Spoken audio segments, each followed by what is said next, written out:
Hello, Radical Ones. Welcome back to the show.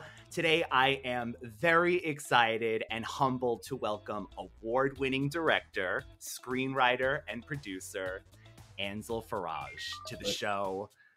Thank you so much for being here. Thank you for having me. That introduction made me sound impressive. I'm like, I'm just a guy.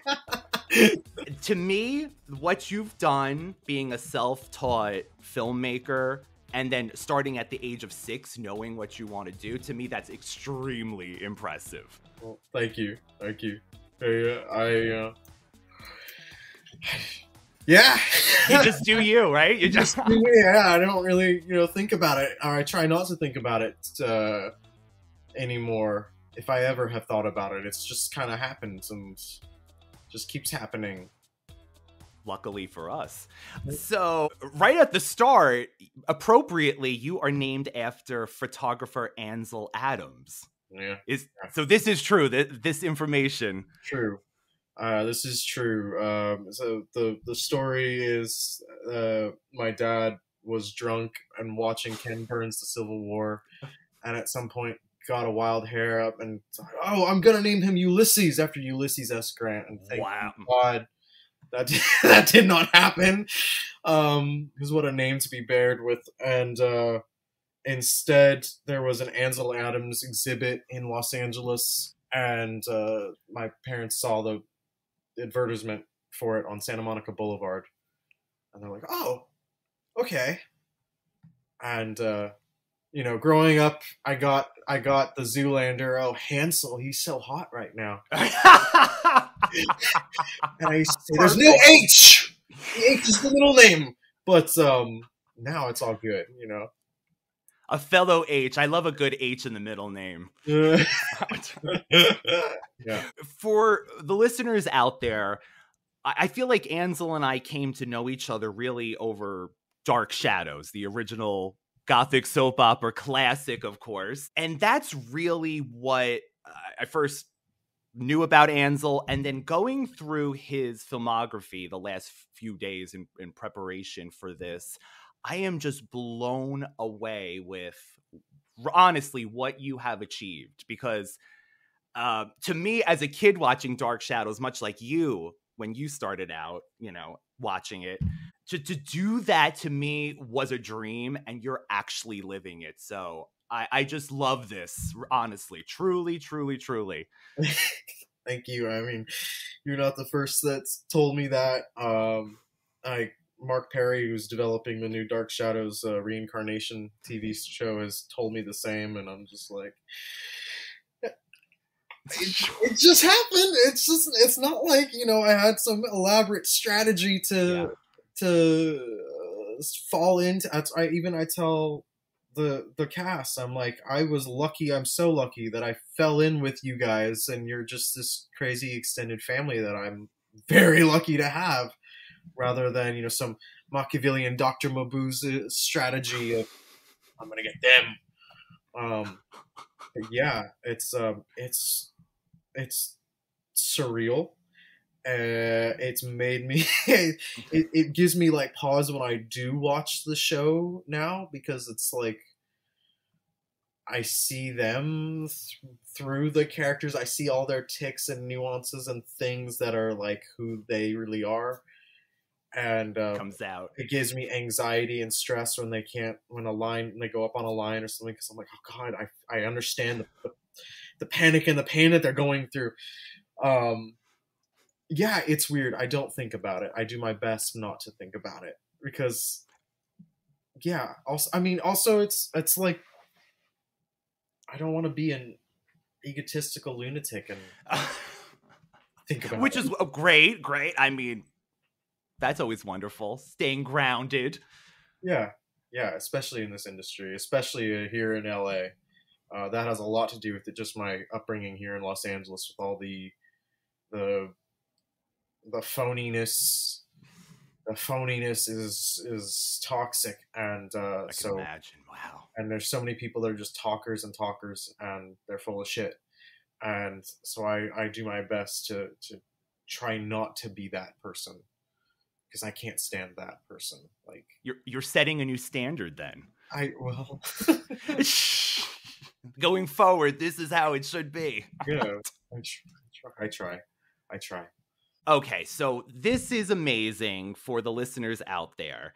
Not only did Ansel have this passion at 6, but to get back into the Dark Shadows thing for a little while, you literally reached out yourself through emails and things like that to the actors personally. Now, again, how many people out there would have the gutso and the to do that?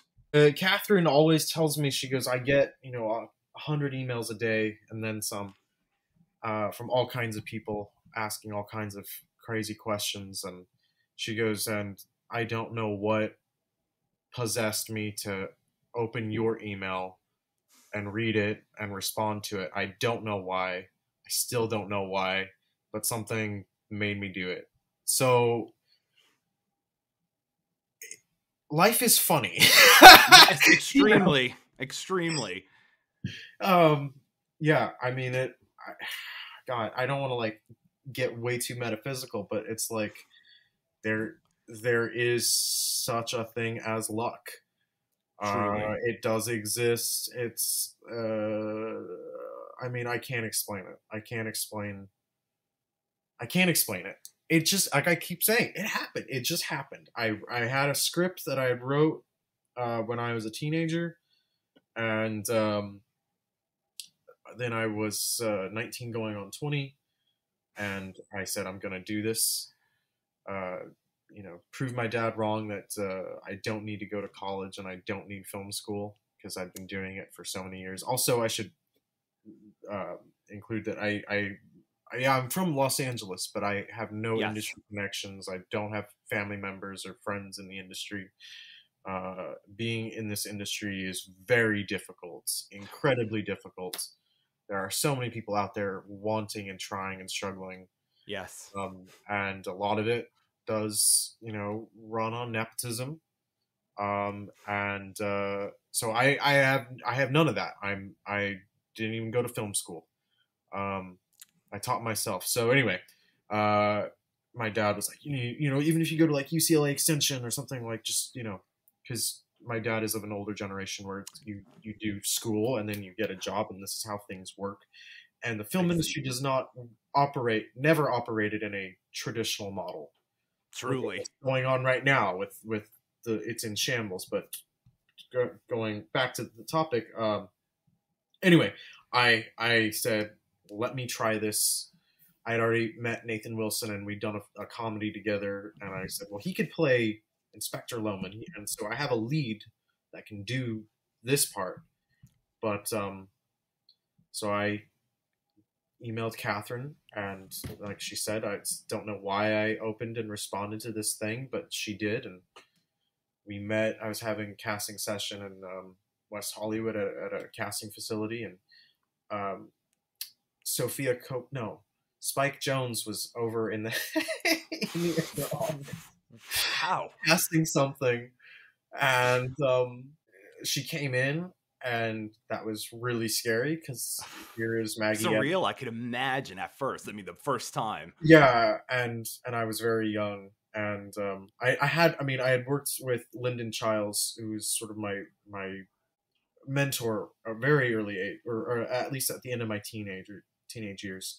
And he'd worked with Alfred Hitchcock. He was on the pilot of The Munsters. He did Twilight Zone. He did everything. Man. He was on the final episode of The Golden Girls. He's everything he did. And that's a legacy to you. Go from Hitchcock to The Golden Girls. Yeah, right. And he was a great old hippie type actor that just did not give a shit and would tell you the truth about Hollywood. And he was, I mean, the first time I directed him, I was very nervous because I was like, he worked for Alfred Hitchcock. Like, Hitchcock directed him personally in Marnie. And like, oh boy, now I gotta like tell him what to do, and I'm gonna be incompetent, and we're in my garage, and Lyndon was the kindest, most generous guy. I mean, he gave me so much self-confidence that, you can't be given self-confidence. You have to earn it and learn it.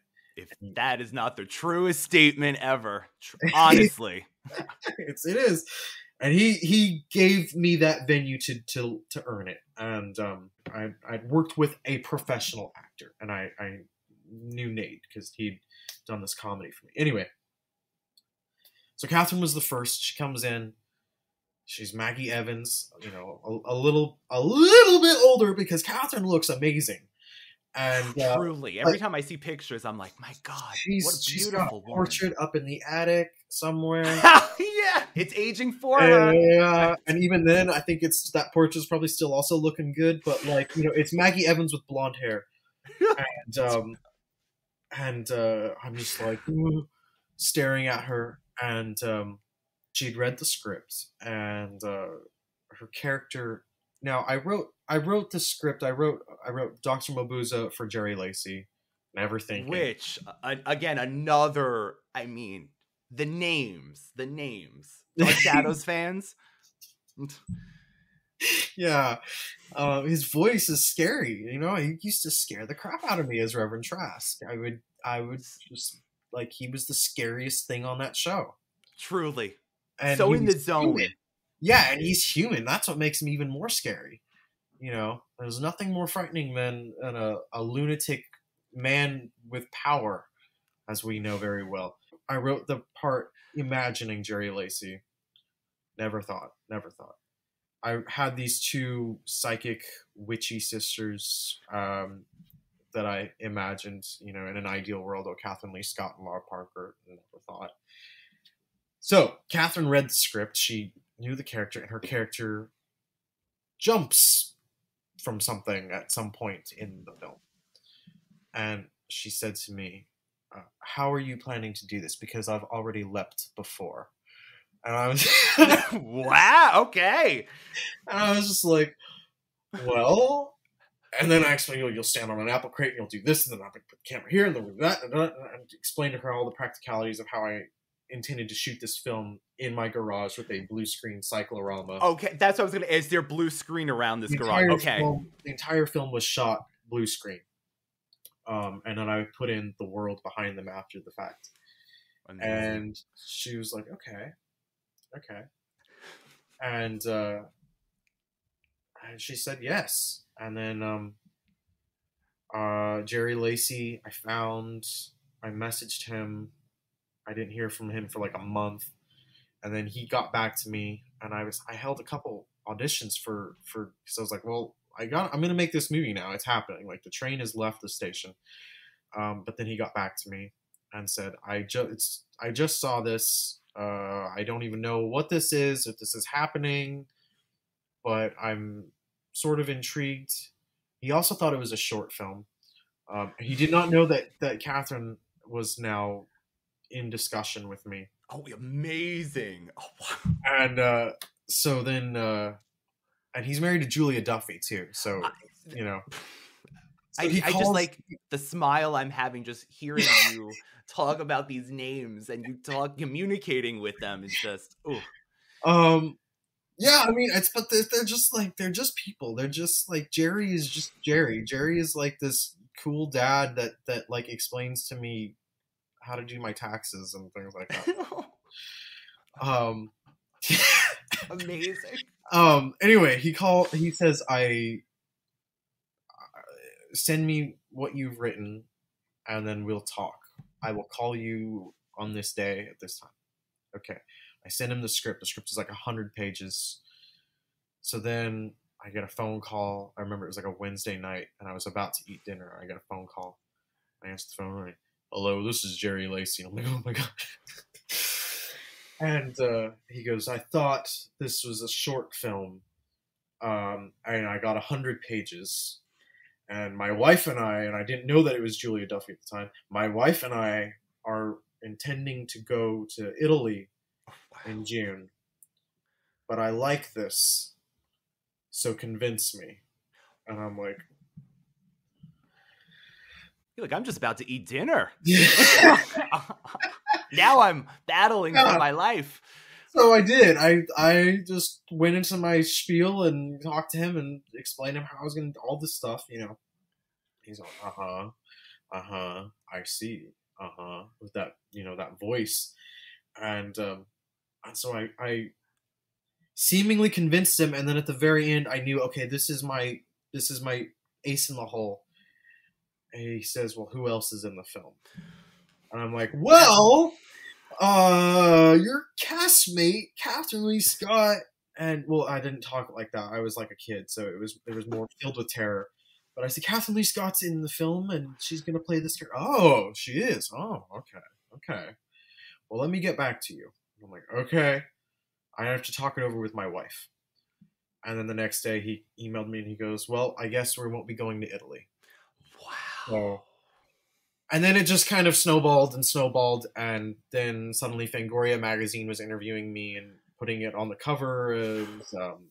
I went from being like this, like, introvert kid with the, wanting to make movies and I was always making movies, and making movies with my action figures and with my friends from school. Yes, the action figures. Yep, classic. Yeah. I did a sequel to The Bride of Frankenstein with all my Universal Monster Sideshow toy figures. It was really cool. Amazing. I'd still like to do that for real one day, in black and white. And anyway, I went from just this kid in my room, to suddenly this thing is happening, and we made the movie. So, I mean, this is fate, it sounds like you're saying, how things happen. It's amazing that I'm actually flabbergasted by that in a great way. And so it kind of forced you to come out of your childhood movie making style. Okay, it's happening. So. And you were at this age now, I was 20. Wow. I was 20. I couldn't drink when we made the movie. I turned 21 when I was editing. So by the time the film premiered, so then that was a whole thing, because then it's like, okay, now Catherine introduces me to Jim Pearson, and who runs the Dark Shadows enterprise for MPI, blah blah blah. And they're like, we want a trailer to show in New York, and I'm like, okay. And so I put a trailer together, and then it just kept going and going and going and going, and all this attention that I was not used to, was not prepared for, suddenly got not foisted upon me, but it just like a spotlight got turned on, and suddenly I had to deal with it, and I had no. I don't want to say I didn't have any guidance, because Catherine and Laura and Jerry to some degree, but Catherine particularly, and Lyndon too, because Lyndon gave me some great. He goes, just remember, it's all bullshit. Just be you, and they'll like you till they don't like you. Very true. I learned that lesson shortly thereafter. Anyway, so then they put together this premiere, and it was that following summer. The Tim Burton Shadows film had already come out, so now there was even more hoopla around this whole thing. And I said to everybody, I'm so ballsy, I can't believe I did that. I'm like, but it was designed as a 2-part film. There was already a sequel sort of outline, and so I said, if you say yes to this, you have to come back for this. And there was about 5 or 6 cast members that were told this, because it's like, your story will continue. And so then we made the sequel, and I was totally in over my head, and it was in my head, I'm like, okay, this is going to be like a big Robert Altman ensemble cast, and we're going to do all this crazy stuff that I have no idea how I'm going to do it. I have no money at all to do this. Literally no money. People say, we have no money. No, I had no money at all for either film. And then we went to Comic-Con, and we debuted the trailer for the second film at Comic-Con at the Famous Monsters of Filmland panel, and it was myself and Catherine Lee Scott and Laura Parker. It was the first time I was at Comic-Con, and I was just like, I've always dreamt of this. Like, I remember watching Zack Snyder on the Watchmen panel, like in early YouTube days. Goodness, my God! Now I'm here. What's happening? So there's probably nothing that will like shock you or unnerve you at this point, right? With the filmmaking world, I can imagine. I've learned quite a bit. I've learned the game. I went behind the looking glass, and I've seen behind the curtain, and I know the truth. And I know it's all a game, and I know it's all, you're selling products, you're The fun is the making the film, the pre-production, the getting ready to do it, the anticipation. What is this going to be like? And then you're in the trenches and you're doing it, and that's great too. I learned quickly, you know, the publicity, the marketing, the show, because you do put on a show. People have invented who I am, and that's not me. You know, there's an identity, and Catherine prepared me for that. She goes, they're going to think you're one thing when you're not that at all. That's why Lyndon told me, wow, well, be you. Remember who you actually are, because this is not real. And that's probably the biggest lesson. This is not real. None of this is real. So when I learned that, and then I was able to, because it was difficult. It was difficult. I'm not going to lie. It was difficult and not traumatizing, but I had to quickly like get with it and understand, you know, the good and the bad, because there is bad. Oh, I could only imagine. I mean, of course, we think of the glitz and the glam and the Hollywood. There's a price with that. There is definitely just like, you know, so I had to learn all of that and adjust my mindset to that. And then once I got through that, I was better. I was prepared in the way that I hadn't been prepared back then. So now it's all like, okay, I got to do this thing. All right, well, we're gonna go, you know, screen the movie. The premiere. I've never been so damn terrified in my life for a premiere as I was that first film, and now it's like, okay, here we go. You know, 2 years and 80 minutes later, it's gonna be, you know, whatever. But wow, that is a story. So do you think though that, I mean, honestly, they could make a movie about that. Do you think, though, not coming from that filmmaker's schooling, though, honestly, it seems like it might have helped you in a way to shield you from certain things, or no? No.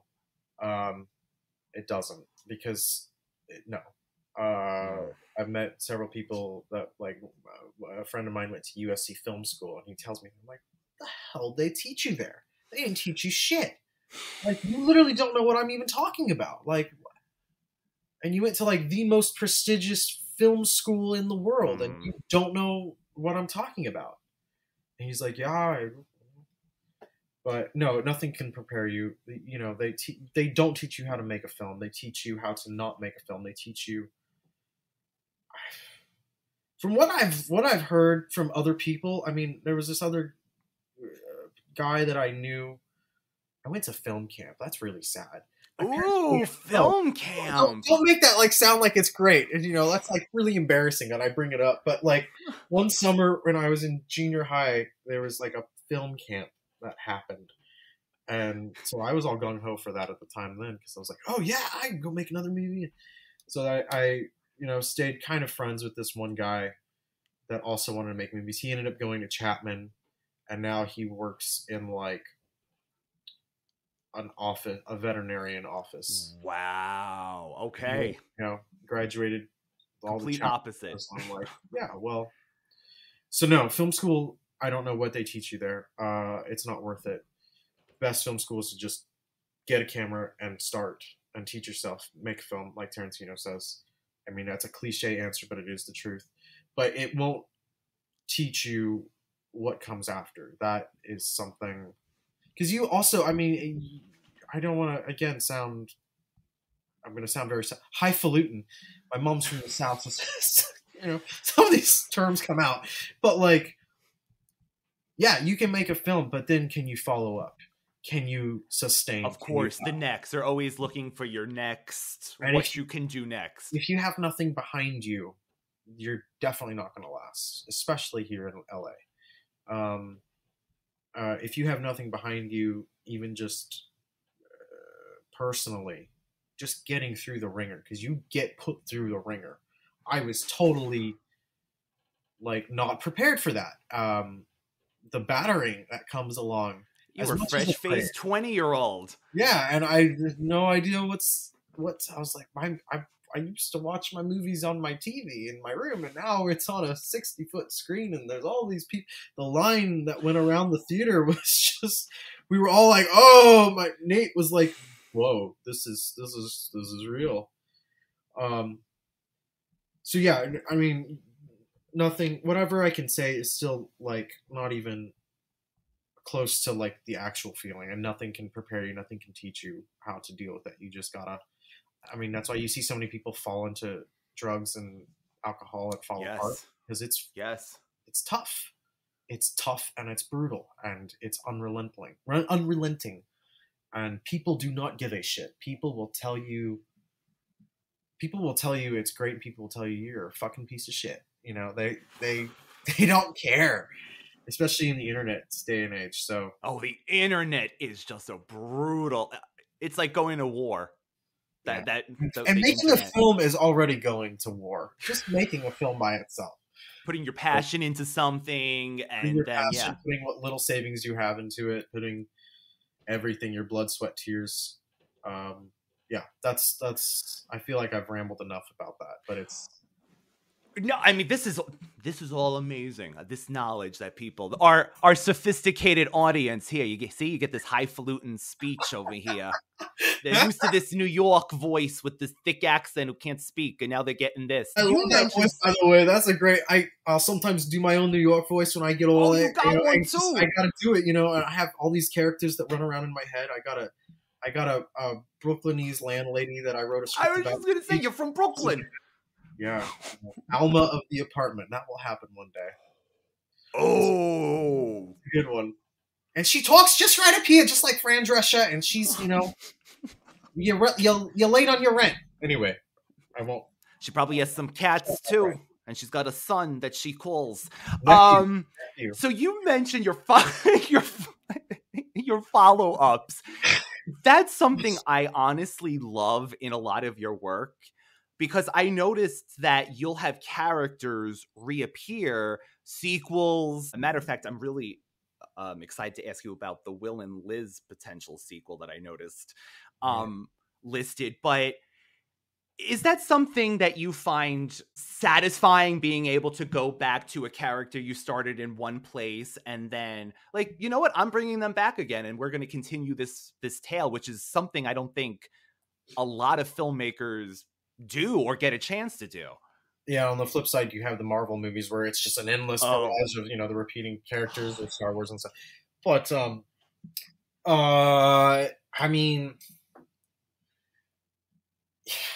yeah, I mean, it depends upon the character. It depends upon well, okay, you know, staying on Dr. Mabuse for a moment. Yeah, everybody kept making the sequel was not a good experience at all. It really wasn't. It just wasn't. It was a nightmare, to say it candidly. But I was young. But then everybody kept saying, "Oh my God, you know, you got to make a third one. You got to make a third one. You got to make a third one." I'm like, why? And then they want the Mabuse. They want it, you know. They got to have the. So then during the pandemic the start of 2020 and the world and the country particularly was in chaos, I started thinking about, wow, this is something that Mabuse himself would approve of. Just the state of the world that we're in right now. What would he have to say? And then my mind just started. Well, also I have to say, I mean, oh God, I'm bragging. There was an interest from a major studio that wanted to do another one, and I developed several drafts to do it, and they wanted it to be like Fast and Furious, and I'm like, no, it's not that. It's not I understand why you want that, because then the studio can understand how to but it's not that. I would never even put those like fast pace or anything together with that they kind of story. They wanted a total action movie, and I'm like, no, I'll try, but it just doesn't. The material does not match that. So I had been thinking of, well, what could be, but I never really gave it much serious thought. And then, you know, we were in the middle of hell, and I said, what would Mabuse have to say about this? And then I started thinking, and then I realized this is actually an opportunity now, because there's something. I don't want to spoil stuff for people, but something occurs to a major character that then causes a change. And you know, in the 10 years since making that first film, I was like, I never gave that character an opportunity to do something. And So then I just started thinking, I'm like, okay, this is going to be a very small. We're going to go the opposite of my Altman-esque second film, where it was just huge, unwieldy huge, and do a very tight. This is what needs to be. What do these characters exactly need to say to each other? And so it gave me an opportunity to now take all of the skill sets and the experience that I had been through in the decade of doing it for real. Yes. And go back and give it one more go and kind of do a mature piece. And so I got to do that, and that's the one I'm the proudest of. And we won the Rondo, for best short film. So yeah, I mean that was a very specific thing. But then there's like other characters that I don't know. Sometimes they just start talking to me, and I'm like, oh, okay, and either they have something worthwhile to say, or I'm like, I don't need to put myself through that again. So are you constantly writing, by the way? This is what I'm getting a feeling of. Are you constantly thinking of ideas? Oh, yeah. Always? Wow. So then it's a battle to which idea comes what am I to the going to top? like spend the next 2 years of my life dealing with, and what can I afford? Wow. Okay. So, yeah. All right, so since I mentioned Will and Liz, this is from 2018. Yeah. You mentioned Nathan, so your frequent collaborator, Nathan Wilson. Did you meet on that first film then? We met, I did a comedy before we did Mabuza film. And Okay. he auditioned, and he was just really good. And we just got on, and the comedy wasn't a particularly good film. I was like 19 years old, and there was a couple people on that were just not professional, so they didn't make it that great of an experience. But he and I got on well, and originally I pitched him a superhero script, and then I couldn't crack it. I had the ideas, but I couldn't figure out how to do it. But I had Mabuza, literally in the drawer, and I'm like, I got this other thing. If you want to play a detective in like a film noir, and he's like, okay, send that to me. So then, Nate is just Nate. I mean, he's my older brother. Like we're very close, and I needed always somebody. When I was growing up, I always wanted an actor to have, and he always, when he was growing up, he needed somebody to film him. Best of both worlds. Yeah, so then we just it collides, and I think we make a very good team. We have a lot of the same interests and a lot of the same likes, and we spend way too much just talking and finishing each other's sentences and just like about anything and everything. And I was just so tired of making horror. I mean, we'd done a couple horror films and some thrillers, and the Detective Adam Sarah films and stuff, and I wanted to just prove to everybody I was not just a horror guy, a thriller guy, a genre guy. Let's call it a genre. Yes, a genre filmmaker. Yeah, extraordinaire. Yeah. And so I pitched him this idea for a love story, and he's like, yeah, let's write it. So then we wrote it, and then the idea was, okay, if this is crap, like we're not going to tell anybody about this. Like we will cast some girl, and we will be kind enough to give her the footage, but we're not going to, if like none of this is working, we just won't say anything to anyone, because everybody, like, to make a normal film, yes, it's very, very tricky, because you have to be real. There is nothing the audience knows more and understands more than reality. We live in reality. So making unfortunately a 1930s film noir gothic extravaganza, you can have fun with that. But this is life, and people know how people behave. So true. It was a great challenge. It was so much fun. We were very lucky. We got this actress Christine Tucker, who just was this girl. I mean, she's not like that in real life, but she was real. She was funny. She didn't play, because Will is, you know, not an introvert himself, but he's an artist. He's got his own thing going on and stuff. And this girl can't be like weirded out. Or the audition was, he asked her to move in with him, and all these girls that auditioned were like, they're playing at an arm's length, and like they don't want to. And she was just so open and kind and stuff and cool, and we're like, that's got to be her. It's got to be her. And so she came along for the ride. It was just basically the three of us for an entire for really the month of June of 2017, and we had so much fun. And we worked hard. Like we were, you know, we would do take after take after take to get the emotions right and get the honesty right. And it's the film maybe I'm proudest of, because I wanted to show I can do more than what you think I can do. And this is the documentation of I don't just do genre. And to do, Dan Curtis said it right. He goes, if you can do horror and do it well, you can do any other type of film, because horror encompasses all that. You've got drama, romance, comedy, suspense, tension, horror, emotion, like real emotions. Yeah, all this, you know, in one bubble. And to do it then in other, you know, narrowed down, okay, you're going to do your love story, you're going to do your Western, you're going to do, you know, all these things, like it's a great learning ground. So yeah, we did Will and Liz, and yeah, it was, I'm very proud of it.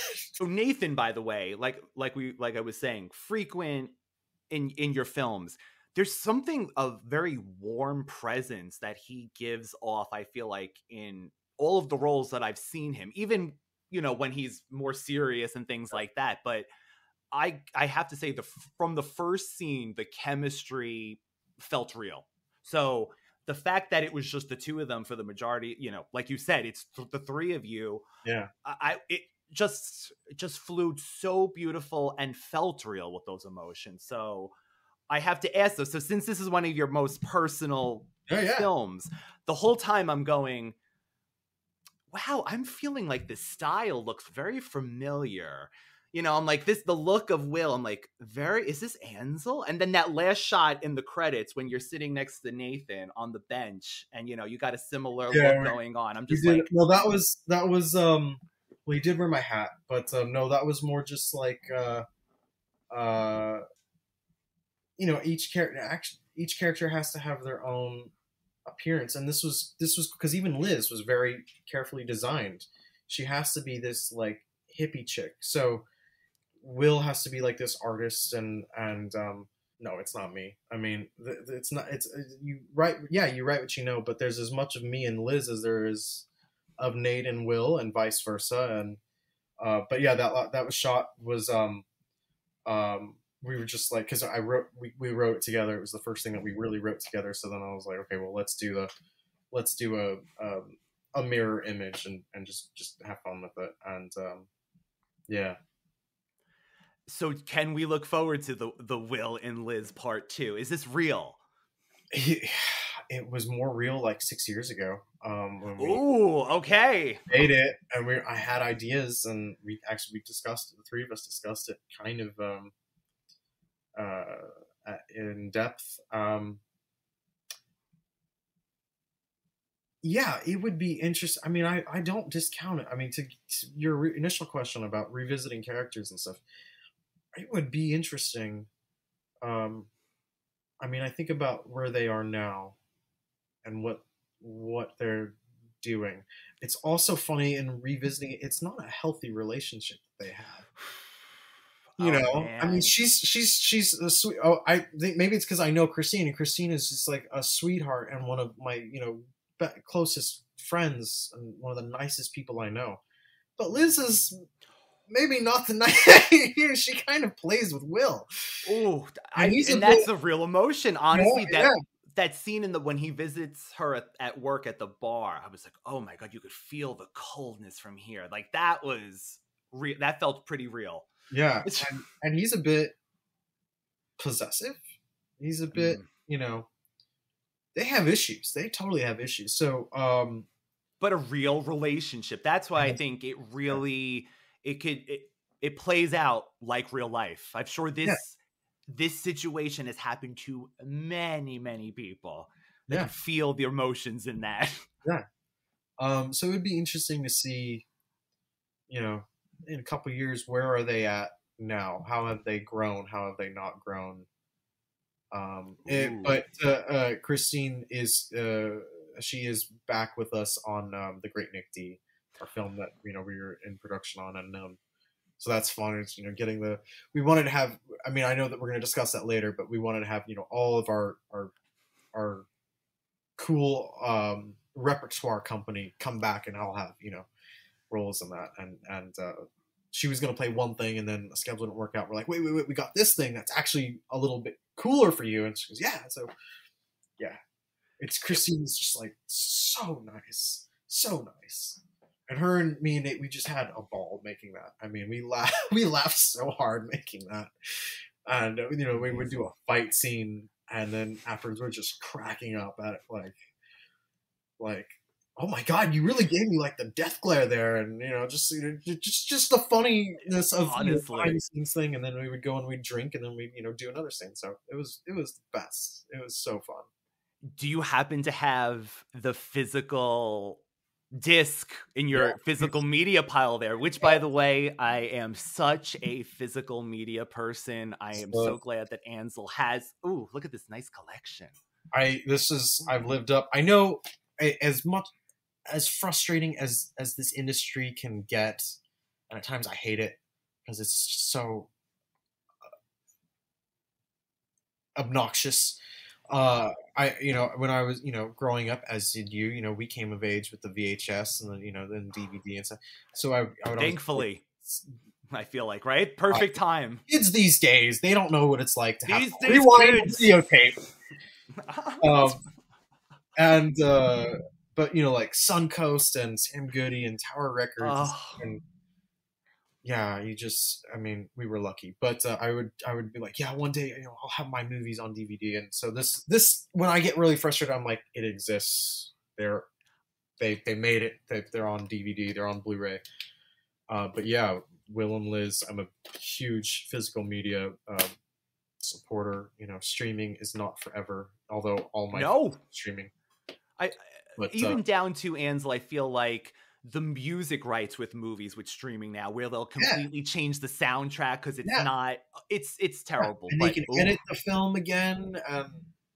But yeah, Will and Liz is on Blu-ray, cover, special edition, commentary track by us, some deleted scenes. Yeah, Will and Liz, so much fun to make. So much fun. You mentioned deleted scene. That's one of my questions, like out of the million that I have in my head going on right now. Go for it. How do you feel with deleted scenes? Like, I mean, of course we know for pacing and, sometimes you just got to lose a scene, but how attached do you get to certain scenes that if you lose something, have you ever regretted a scene that you've cut? Oh, yeah. Okay. Oh, yeah. Loon Lake was 2 hours and 9 minutes. Wow. And we got it down. I'm like, we cannot put this film out like this. We have to get it down to like 95 minutes. An entire character was cut out of that. An entire day that we do not have money. We do not have money. But there was a day that we shot up in Minneapolis. That was like $1,000 something day, and that all got cut. No kidding! So, wow. But you got to do what you got to do to get the story, right. Yeah. So I mean, but it's there's scenes that got cut from Will and Liz, but you don't need them. That's why they are deleted scenes, and not just Will and Liz, but Loon Lake or Mabuza. There was a bunch of deleted scenes from the first two Mabuza films, and I'm nervous to see what's going to get cut from The Great Nick D. So then the Blu-ray releases, the physical media releases, do preserve them in that Yeah. sense that you can always go back and say, well, this was something. Yeah. Here's Loon Lake. Okay. You mentioned that this movie, I saw this description, and honestly, I think it's the perfect description of this movie. A rural American ghost story. The atmosphere that you gave in this film, Ansel, is just... I'm on this podcast, all I ever talk about is atmosphere. And I think it does come from the Dark Shadows movies where you had such rich atmosphere. Yeah. I mean, I'm just thinking about the David, if I catch this one pool scene, right. that atmosphere. So if you can give me the atmosphere, and this is from the first moment, the opener, sold. Atmosphere. Well, thank you. Very welcome. Very welcome. Yeah. Loon Lake, I mean, yeah, you have to, I mean, it's a horror movie. You have to, and now I think about it, I'm like, oh, we could have gotten a little scarier. We could have gotten a little bloodier, but I'm proud of it. I mean, there's a litany of things I could say about that film, so maybe you should ask me more of a specific. Yeah. So this reunites, of course, David Selby, which we didn't mention yet. Oh my God, what a name in the Dark Shadows community. Yeah. And of course, Catherine Lee Scott again. So we also got David in a dual role, which very Dark Shadows, of course. Yeah. How was it doing those throwback scenes? Because I can imagine, and again, I love the little tributes, I feel like, to 70s horror, of course, and, things like that that's thrown into those. So, yeah. I mean, when we wrote it, we didn't write it for David originally. We were just writing. It's a story that Nate grew up with. He's from Minnesota. And Minnesota, as you call Minnesota, it. yeah, Minnesota. Oh, yeah, you bet you know. I lived there for a month making the movie. I got real good at that voice. Oh, you became a real Minnesotian. Oh yeah, you have a hot dish, every supper, and so much fun. Got a hot meal every day. Yeah. Oh my God. I'm sorry. Yes, I'll get you back on track. Minnesota. I can do accents all day. Oh God. He grew up with this story of this haunted graveyard, and the witch Mary Jane, the witch of Loon Lake, who was beheaded, took 3 chops to get her head to come off, and cross her grave 3 times. She would come get you, and the graveyard is about 15 minutes from his family farm that he grew. And it's a thing back there. It is definitely a thing. People will come and tell you, I went out there and I saw this, and I left before anything happened. And this one guy, I mean, we got so many stories from the community, and a lot of them we wrote down because we wanted to make a sequel, and that would be we'll get there. So anyway, as long as I've known Nate, he's been talking about Loon Lake and Nick Dick, the great Nick D, and coming soon, and. So we did Will and Liz. We felt very good about ourselves after that, and we were still editing it, but we're like, yeah, so then he's like, okay, we have to make the movie about the witch now. And I'm like, okay, I guess we didn't make a horror movie now. Let's go do one. If you got to twist my arm. Yeah, all right, fine. And so we wrote the script, and yes, there are some tributes that were unintentional. There's, I'm like, okay, if we were executing a witch, I just have to put, Let the Devil Take His Own from Night of Dark Shadows, which is one of my favorite movies. I didn't think David was gonna. Which made my ears go ding ding ding ding ding. I was like, yeah. And it wasn't meant for David. It wasn't. I mean, it was like, we're just writing. Let's just get it all out on paper. I didn't think that David was gonna say that line and come, full circle. His first movie was Night of Dark Shadows, and now here he is, doing. I mean, this is just the part of you. It just falls into place like this. It's just amazing. And then it was good. We liked the script, and we did some rewrites and stuff. And then David. I mean, I'd known David for like 8 years or something, because he was at the very first Mobuza premiere, and just such a down to earth, nice guy. He's not Quentin Collins. He's not Richard Channing. He's not the lawyer on The Social Network. He's just yeah. David. And he'd always been saying, Ansel, if we can do a film together, I just want to play a guy. I don't want to be in a suit. I just want to play a guy. Oh yeah, suit. Yeah, he's like, I'm tired of being in suits. I'm always in suits. I'm just a madman, and I'm in a suit again. And just wait to another movie. Yeah, right. So we had this character of Emery the farmer. And I'm like, this could be something for David. So we called him up, pitched it to him, sent him the scripts. And then while I was on the phone, I'm like, there's also this preacher character that we're still like ironing out the rest of it. But like, there's also this thing. Maybe we could do a bit of a Dark Shadows where you're playing two roles and it's your great-great-grandfather. And he was down. And so then he gave us some good feedback on it. We implemented it into the script, and we just, kept working on it. And then we knew we would go shoot. We're based in Venice Beach in California. But yes. We knew that we would shoot in Minnesota. We have to shoot this on location at Nate's hometown, basically. And it's a farm town, so we had to go in September, just before the harvest in October, because we needed the corn. We needed all the atmosphere. Gives you all the feels, those fall feels that you want. And you totally get lost in those cornfields. Like, oh damn, I'm a beach bum city boy. I was not prepared for that. I totally got lost in that cornfield one day. I'm like, I'm never gonna find my way out of here. And Nate's like, yeah, this is why Children of the Corn used to scare the crap out of me when I was a kid, because Malachi was gonna come out of the cornfield and get me. I'm like, no, I get you now. I totally get you now. And so I knew that we were going in September. So then in about like May, yes, somewhere around there, I called up Catherine. I'm like, Catherine, we're doing, because Catherine's from Minnesota, Robbinsdale, Minnesota. I'm like, so Catherine, we're doing a movie. It's set in Minnesota, and you have to be in it. And you would play David's wife in the 1800s. And she's like, when do you want me? Oh my God. So we sent it to her to read, and I'm like, you're gonna be, it's brief, but you're gonna be Beatrice Straight in Network. You're going to,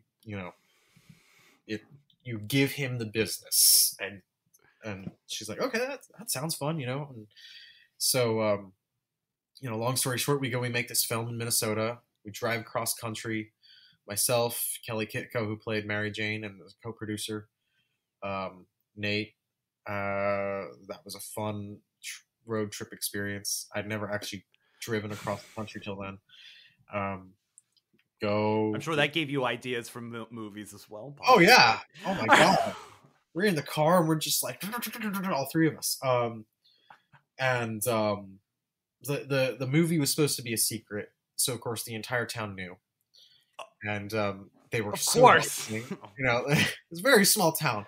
Was there a parade when you entered and like banners put up? Well, kind of after a point, yeah, because like everybody wanted to be involved. Everybody was like, "Come to my house, come to this. You can come film here. You could do." Oh, I was in the local community theater, 50 years ago, and I can.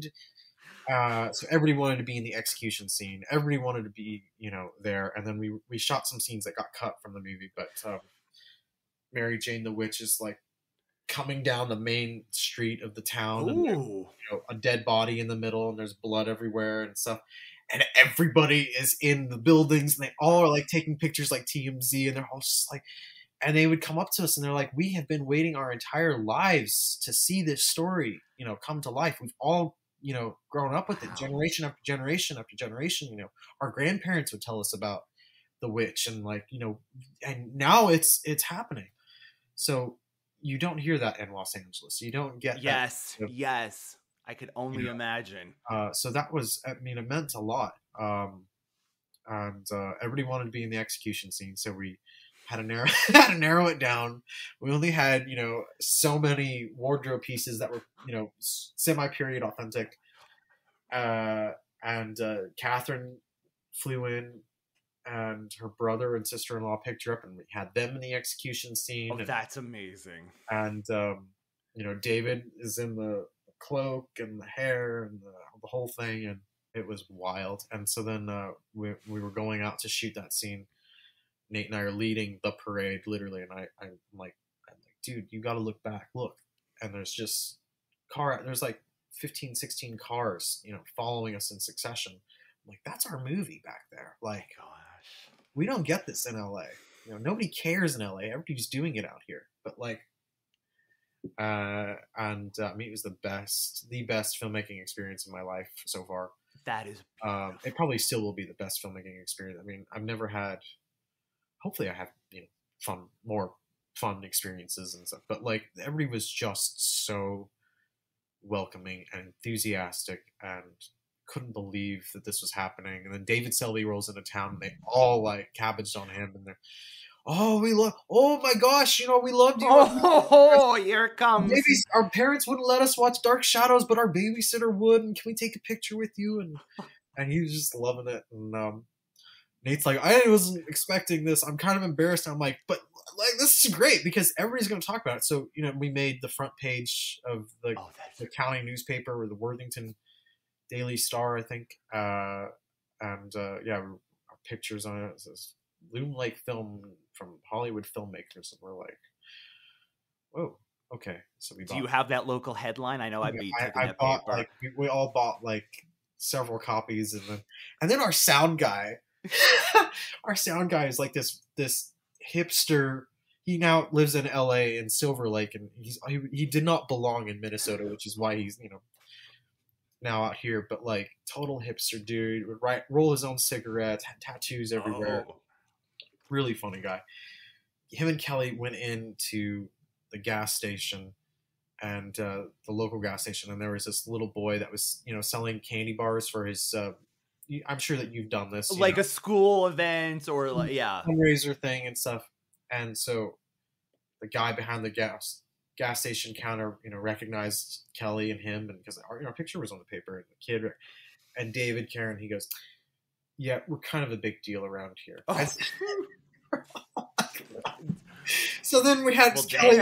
Now I have to buy all these candy bars from this poor little boy because like David Karen has like made a big deal about us, and we got mobbed in like the restaurant, and everybody's like coming, oh my god, you're the people, and we're like, we're the people. But now you're the people also that bought all those candies, probably won whatever that kid was trying to find. Napkins in the restaurant, and oh man. And then we went back for the premiere, and like we had to make a list because everybody wanted in to see this thing, and so they were showing Joker with Joaquin Phoenix at the local movie. It wasn't even local. We had to go into Iowa to show it because it's so small. So everybody wanted in on this screening, and packed house, and they're all just like on the edge. They're just watching this thing happen, and they weren't prepared for a couple the violent opening, or if they could get past the opening. I was just gonna say, if they could get past that, you're all just like, and then things. I don't want to say spoilers, but things happen in the movie, and then other things happen that flip your perception of things. And there was several. You could like feel the tension in the air, and like the gasping, and then some of the blaspheming, because they're very small farming communities. They're very religious and stuff. So then there's questions about faith, and is God exists, or I don't believe in God anymore. Yes, they're all just like, and it just you could feel the and so we're sitting in the back, and we're like, this is really good. This is really going really well, and it was fun. I mean, I feel like I'm bragging right now about the whole thing. No, it was fun.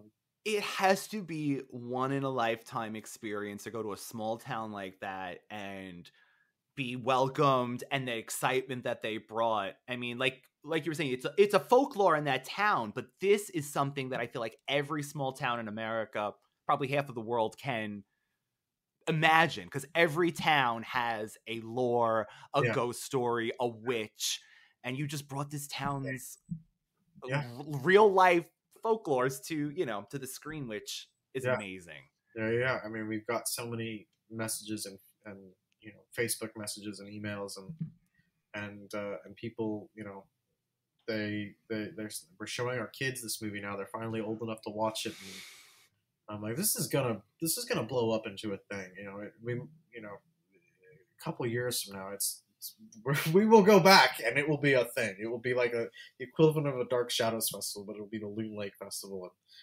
And I mean, it was already kind of becoming a thing while we were there, because like I said, they'd all grown up with this, and so they said, we've been waiting.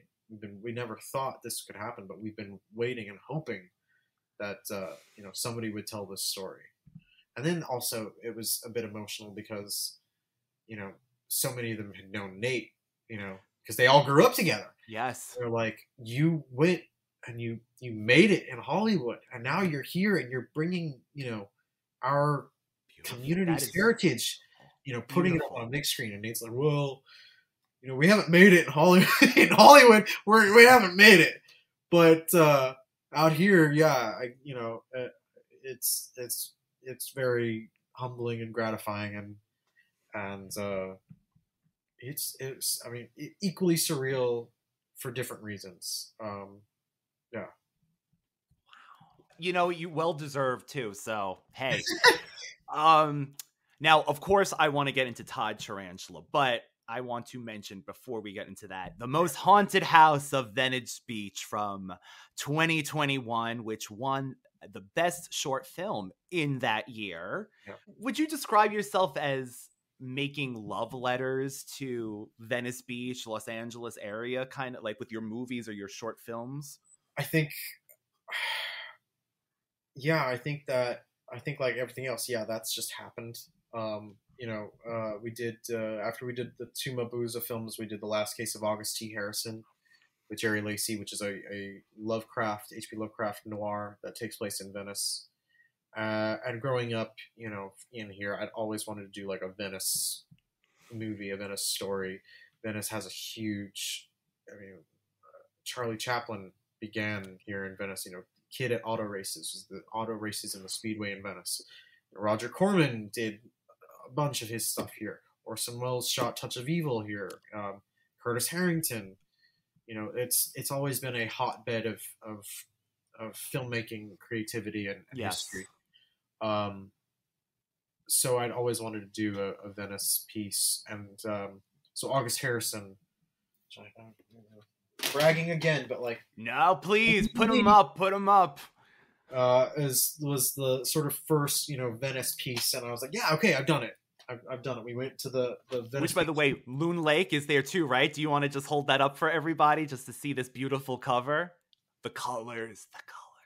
Yeah, special edition. There's a DVD as well, but the Blu-ray has a making of documentary and all the deleted scenes. You get to see the deleted character Jeb, who was the caretaker of the cemetery. And I love a good cemetery caretaker. Really heartbreaking to cut him out. A bunch of stuff. But yeah, August Harrison. We went to the Venice Beach Film Festival with the other Venice Film Festival, we call it. So I was like, yeah, we've done it. I've done my Venice thing, and then. I'm from here, so then I love Venice. LA, we have no respect for our past and the history here in Los Angeles. We tear down the building as fast as we can put it up, but Venice still has some spaces and nooks and crannies that are original to the Venice of the past, and so then Will and Liz became the second Venice story, and yeah, like, you don't plan these things. These things, they just happen. So then it just, am I like the Venice filmmaker that just, I don't know. I guess so. I don't know. Loon Lake's in Minnesota, so that's right. So we're all over the place. Yeah, and Mabuse takes place in its own, little bubble. But yeah, the Most Haunted House of Venice Beach was shot pretty much right after we shot Mabuse 3, The 1001 Lives of Dr. Mabuse. Okay. It was still right in 2020 during the pandemic. And it's kind of funny because Chris Pennock was in it, and I told, because he lived, you know, further out in Idlewild, which is 2.5 hours away. Okay. Far. It's far. And, you know, so, you know, every social distancing and stuff. We actually had one of the actors from Loon Lake play Abbott Kinney, the founder of Venice, in this film. And so he shot his scenes in Minnesota. I gave him very specific directions, and you know, and he did it. So everybody was kind of doing it remotely. But then, and I told Chris how he could do it, and Chris is just like, fuck it, I'm coming. So he just was just total Chris. And so he just came over and played this part that I wrote for him, and he's going, I am this guy, you know, I am this character, I am Jay the Surfer. I'm like, I know, you know. I mean, the performance was perfect. I mean, yeah. You believed it 100%. It was, and then he died, you know, in 2020. So it came out in January 2021, and he died February. So there was like a month, but he got to see the film. Oh, I was just gonna. Okay, wonderful. Yeah. But I don't want to call this irony. I don't know what you want to call it. But you know, Chris is a Shakespearean.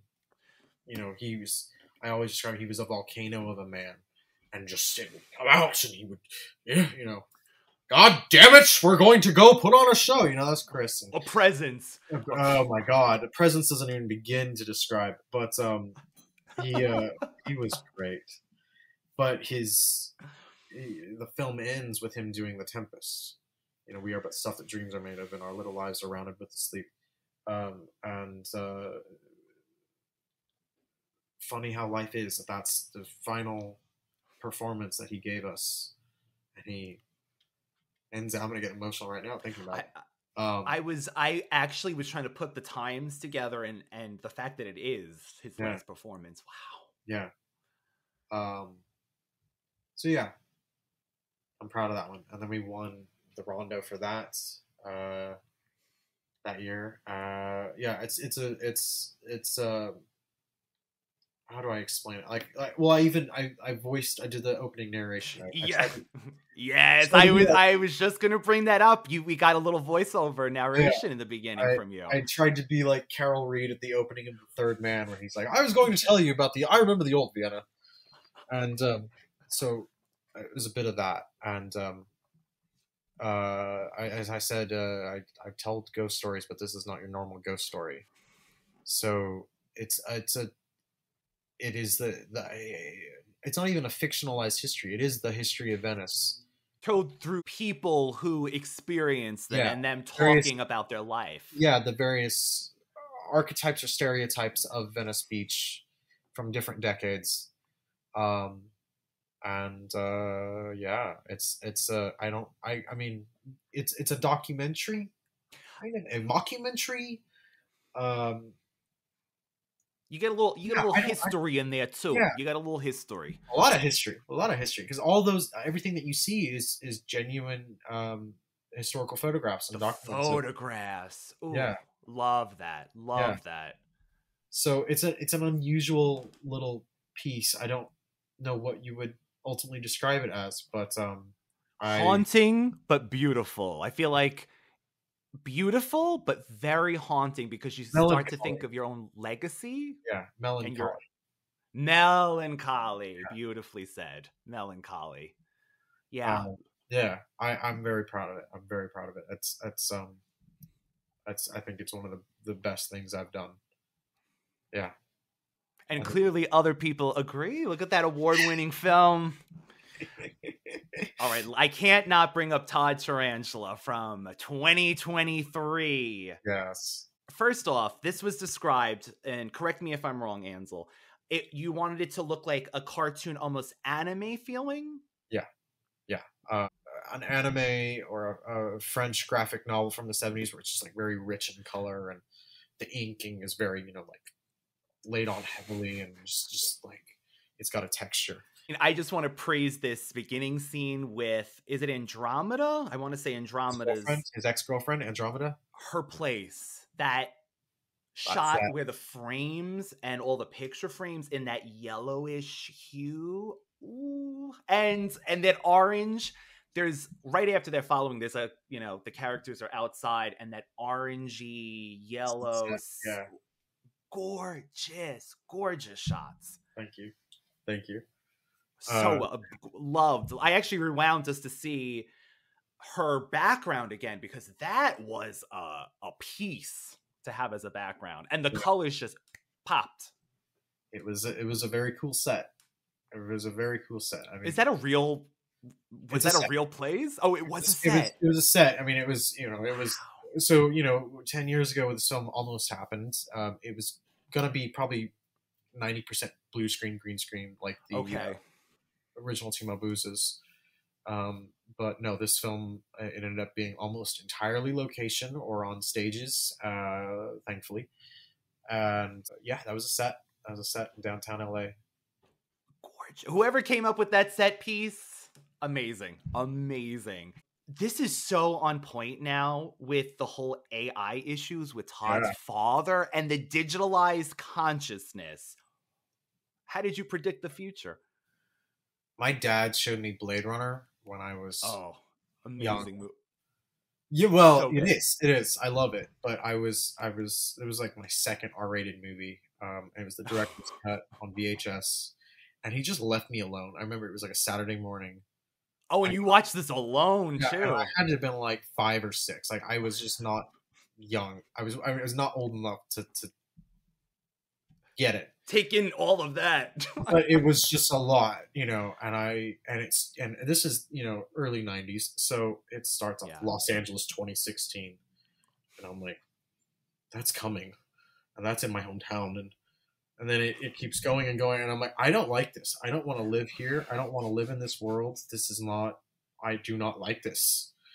And it really like affected me. I never watched it for like I was probably like 17 when I finally rewatched it. I was so disturbed by it. Wow. How was that second viewing then? It was the final cut that Ridley Scott, when he finally, and then Warner's put it back in theaters. This is like 2007. Oh my God, I almost said 2017.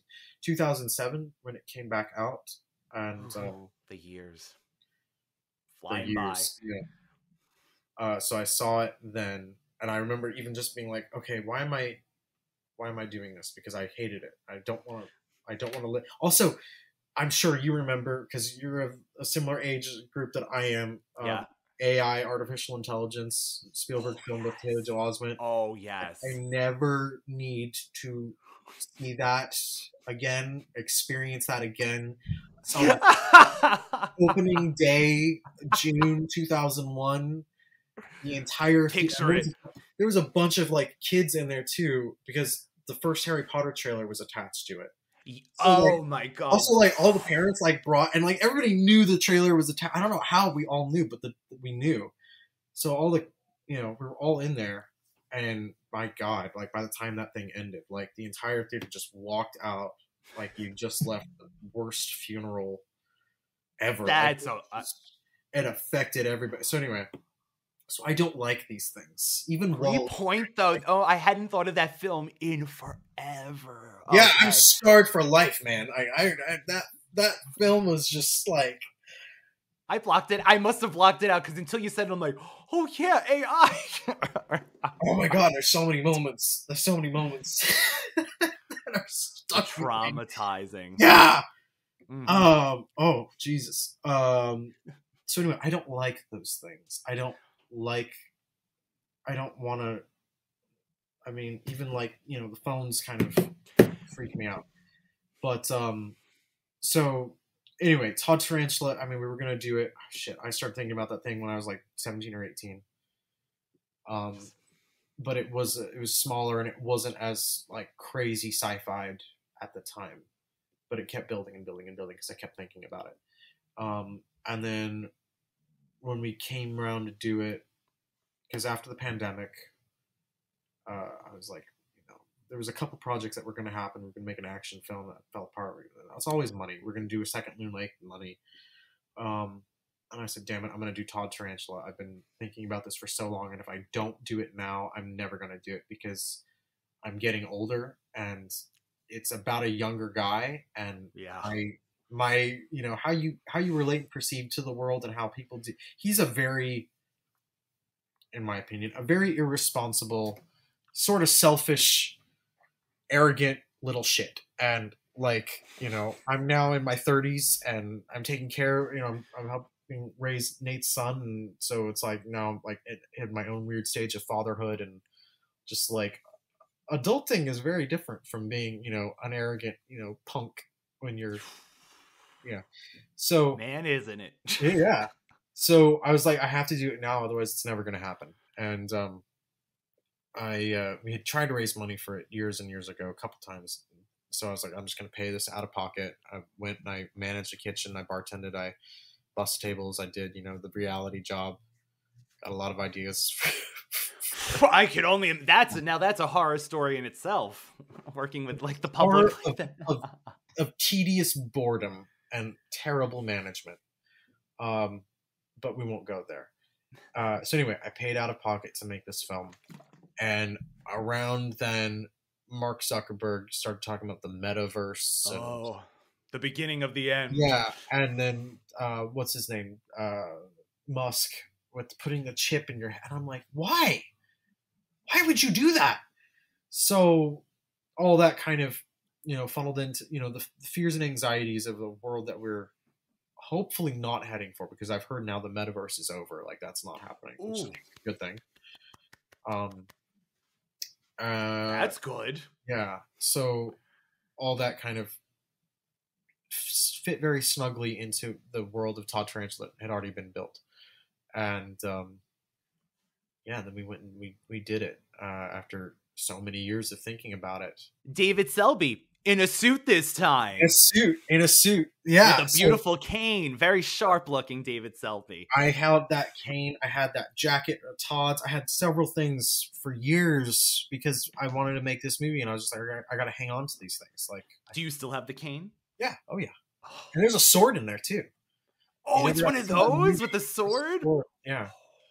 So if the homeless situation here in Los Angeles that needs to get fixed, if they, if I need to defend myself, we can call on one hero. It's the needle shooting meth heads down the street. I can only imagine. It's bad. My God. Yeah, you see the video, you see it on the news, and you're just like, I wonder how bad. It's bad. We won't go there. So David, I mean, we had so much fun on Loon Lake, and this character, Lucifer Gray, was admittedly written for Lyndon Childs years and years and years and years ago. So anyway, so I pitched him this part, and I'm like, it's seductive evil, David. You are the baddest of the bads.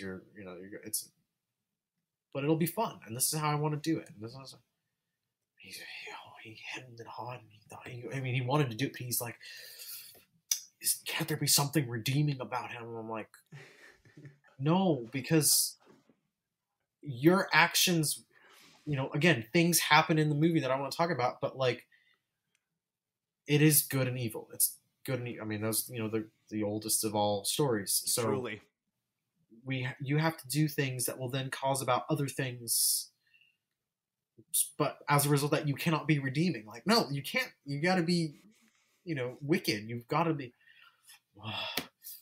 deliciously wicked. Yeah, and so I had lunch with him and his wife Chip, who's just also like one of my biggest supporters in life. And he's like, and she goes, David, this is a role that comes out of the Bible. It is one of the greatest roles you will ever play. You're going to do this. And then she turns to me, she goes, you tell me if I need to come down on set. And I'm like, okay, Chip. And he goes,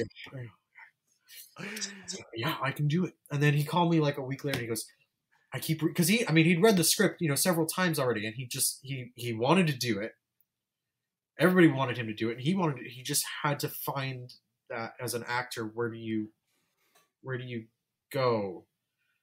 And he was afraid that, because David is like the nicest, caring gentleman, and there's nothing, you see him play an asshole as Richard Channing, or you see, Quentin is kind of dubious at times, depending on. But I gotta say, David, not even knowing him personally, but Yeah. David's, again, warmth, much like Nick.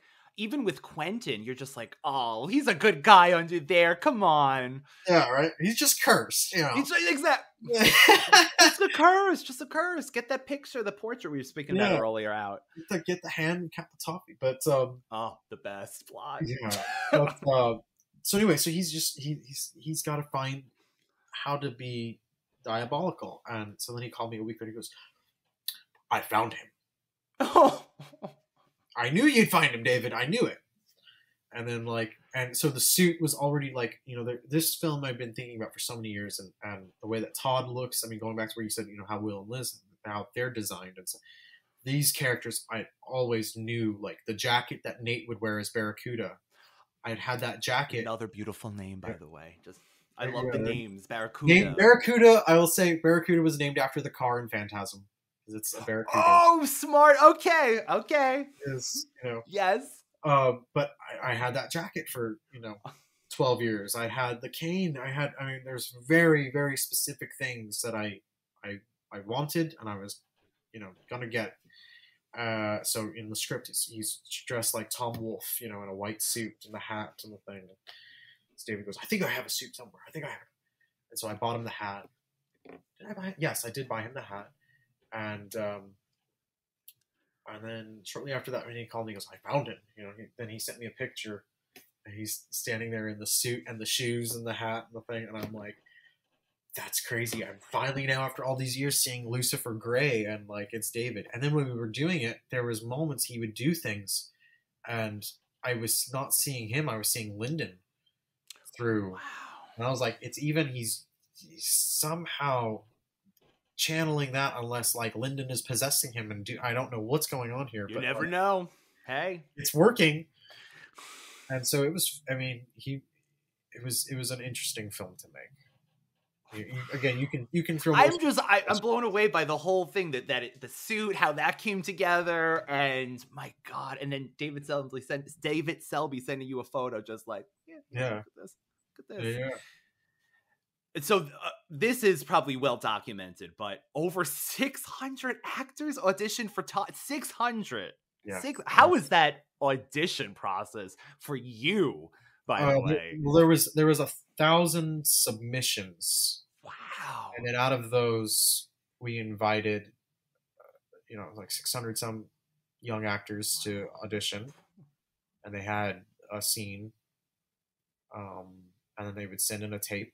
I watched all those tapes, and then we got it down to 3, and then we got it down to the actor that ended up with the role. Yeah. Wow. Again, you gotta throw more questions. Oh yeah, I'm looking too, because I'm like, I don't know where to go to something else. I noticed this, by the way, and I just want to bring this up because I just love this about you. One of many things. You are a fan of American International Pictures and just all of those movies that they made. And again, I just love someone of our age and I'm imagining you growing up, just, watching all these movies and just being inspired that, again, that you were, one of those kids that probably were considered different because you're out there looking at movies from 40 years ago. Yeah. And just going into that really quickly, were you always one of those kids that, what would they say, an old soul? I've been called that. You're an old soul. You prefer the classics. I mean, people tell me that. Again, I don't think about it, I just do me. But I mean, I had an early love for Edgar Allan Poe that stemmed basically from Phantom of the Opera. He's the Red Death, and it's the Mask of the Red Death. So I started reading Edgar Allan Poe when I was really young, and then I saw The Raven with Vincent Price and Boris Karloff and Peter Lorre and Jack Nicholson. Roger Corman's movie, and then The Mask of the Red Death that Roger Corman did in England with Vincent Price. And that I remember we got the videotape from 2020 Video. And rented it, you know, it was a Friday night, and it started. There was a bunch of it was an Orion home videotape, and there was another name, one of those names that used to always pop up. Oh, and it was like it said Vincent Price Collection on the top banner. There's like 5 people that are out there that are listening to this that knows exactly what I'm talking about. Yeah. And then there was trailers. I remember there was trailers for Scream and Scream Again, Dr. Phibes 1 and 2, and that kind of unnerved me because he didn't talk, but there was something happening. And in my childhood memory, I got Dr. Phibes and Scream Again kind of blurred, so it was really like intense. I could see it. Master of the World was on there, which I got really excited about because it said Henry Hull, and I knew he was the Werewolf of London, and I was like, oh wait, there he's in color. Yeah, even better. Yeah, right. Tales of Terror was on there, and there was something. Maybe that was it. But those trailers happened, so I was already like in the movie, and I'm like 5 again. I'm like 5 or 6, and my parents are sitting there watching it too. And so the movie begins, and then I don't know how familiar you are with it, but there's this old lady that goes and she gets this rose, and the Red Death transforms it into. Oh red. Yes. And he says, take that back to the village. So I'm just like, and I'm like leaning. I'm like, you're a kid. You're laying on the floor on the carpet, like right up against the TV. Yeah, this close to the TV, ruining your eyes. We don't have IMAX back then, but we're gonna get, on the curved tube screen. Not even a flat screen back then or a big screen. No. It's just, it is what it is. Heavy as hell. VHS. Yeah. And so then Vincent Price shows up, and the woman is like screaming in her tent, and so kind of like getting all jittery. And he goes in there, and she turns, and her face is just covered in like red. Red Death has occurred to her, and it's just all bloody. And Corman like does this zoom, and so he shot the film in scope, but the VHS is panned and scanned. Yeah. So it's a bit more thing. So the zoom is even more like intense on her face, and she screams as it happens. So I fucking jumped up and ran behind the couch. That my dad's like, God damn it! Stops the tape. Why do you watch this stuff? Why don't you watch Disney movies? But I want to watch. So I was, and then all night long I'm like, because then my parents were like, you're not watching the rest of this. You're gonna have nightmares. We're gonna have to deal with it for a week. Like we're not putting up with it. So then, yeah. But you were probably fascinated of what was happening. Yeah. So then I got up early the next morning and I put the tape in. And I had to finish watching it. Amazing. And I was just and there's several moments, and then it got scarier too, because then Jane Asher's going through the castle, and then Vincent's got he's laying in that weird thing, and he jumps up at her. I again jumped and hid behind the couch, but I'm like watching behind the thing, and then the masquerade ball begins, and the Red Death is there, and the way that Corman shoots that, like the swooping cameras and stuff, even in pan and scan, and the music and stuff, and I was just transfixed by then, and I'm like, this is amazing. I love it. I want to do that. So I always had a love for AIP, and then there's your cat. My cat. Hi, Charlie. Welcome, the radical co-host Charlie the cat to the interview. So then MGM, they started the Midnight Movies line back in like 2000, and I was at FYE, and I saw it said The Mask of the Red Death, Premature Burial, and I pulled out the cover. It was on the spine. I pulled it out, and it's Roger Corman, Vincent Price, Mask of the Red Death, and I'm like, oh, it's on DVD and it's widescreen, and I'm like, well, I have to buy this. So I hadn't seen it since I was like 5 or 6, but it was so vivid back then and so terrifying back then. And I remember I was with my mom too, because this was early 2000s, so really not that much time had passed probably between seeing it, and she went to Bloomingdale's afterwards. I'm holding the DVD, and I'm describing Jane Asher like going down the corridor, and then she went in there, and then she went to the different rooms, and then she went in this other room, and there was the red and stuff, and Vincent Price is laying in this, and there was like this other lady that was like shopping, but now she's like listening to me. And I'm like, and then all of a sudden he like jumped up at her, and the woman was just like reacting and stuff. And so yeah, I was even then a storyteller at heart. Yeah. So then I knew, oh wait, there's more of these things. There's midnight movies, and then there's House of Usher, The Raven, Comedy of Terrors, The Wild Age, like all these movies that I had either read about, seen the trailers, or had managed to watch the videotapes, because my parents would get The Raven and Comedy of Terrors quite frequently, and House of Usher, which I was bored with at the time because I was a kid and I didn't know. I could only imagine as a kid. It was like a really shitty videotape, like the color wasn't there, and it was pan and scan again, not scope, and The Pit and the Pendulum, and so all these things started coming out on DVD, and I just used my parents' cash to only too eager to buy them. And then I discovered, the psychedelic, the counterculture films that they had, like Psych Out, movies, Trip, things like that. Psycho Savages, and the Miniskirt Mob, and the Miniskirt Mob, and Wild in the Streets, which has a great soundtrack. So, yeah, I love all those.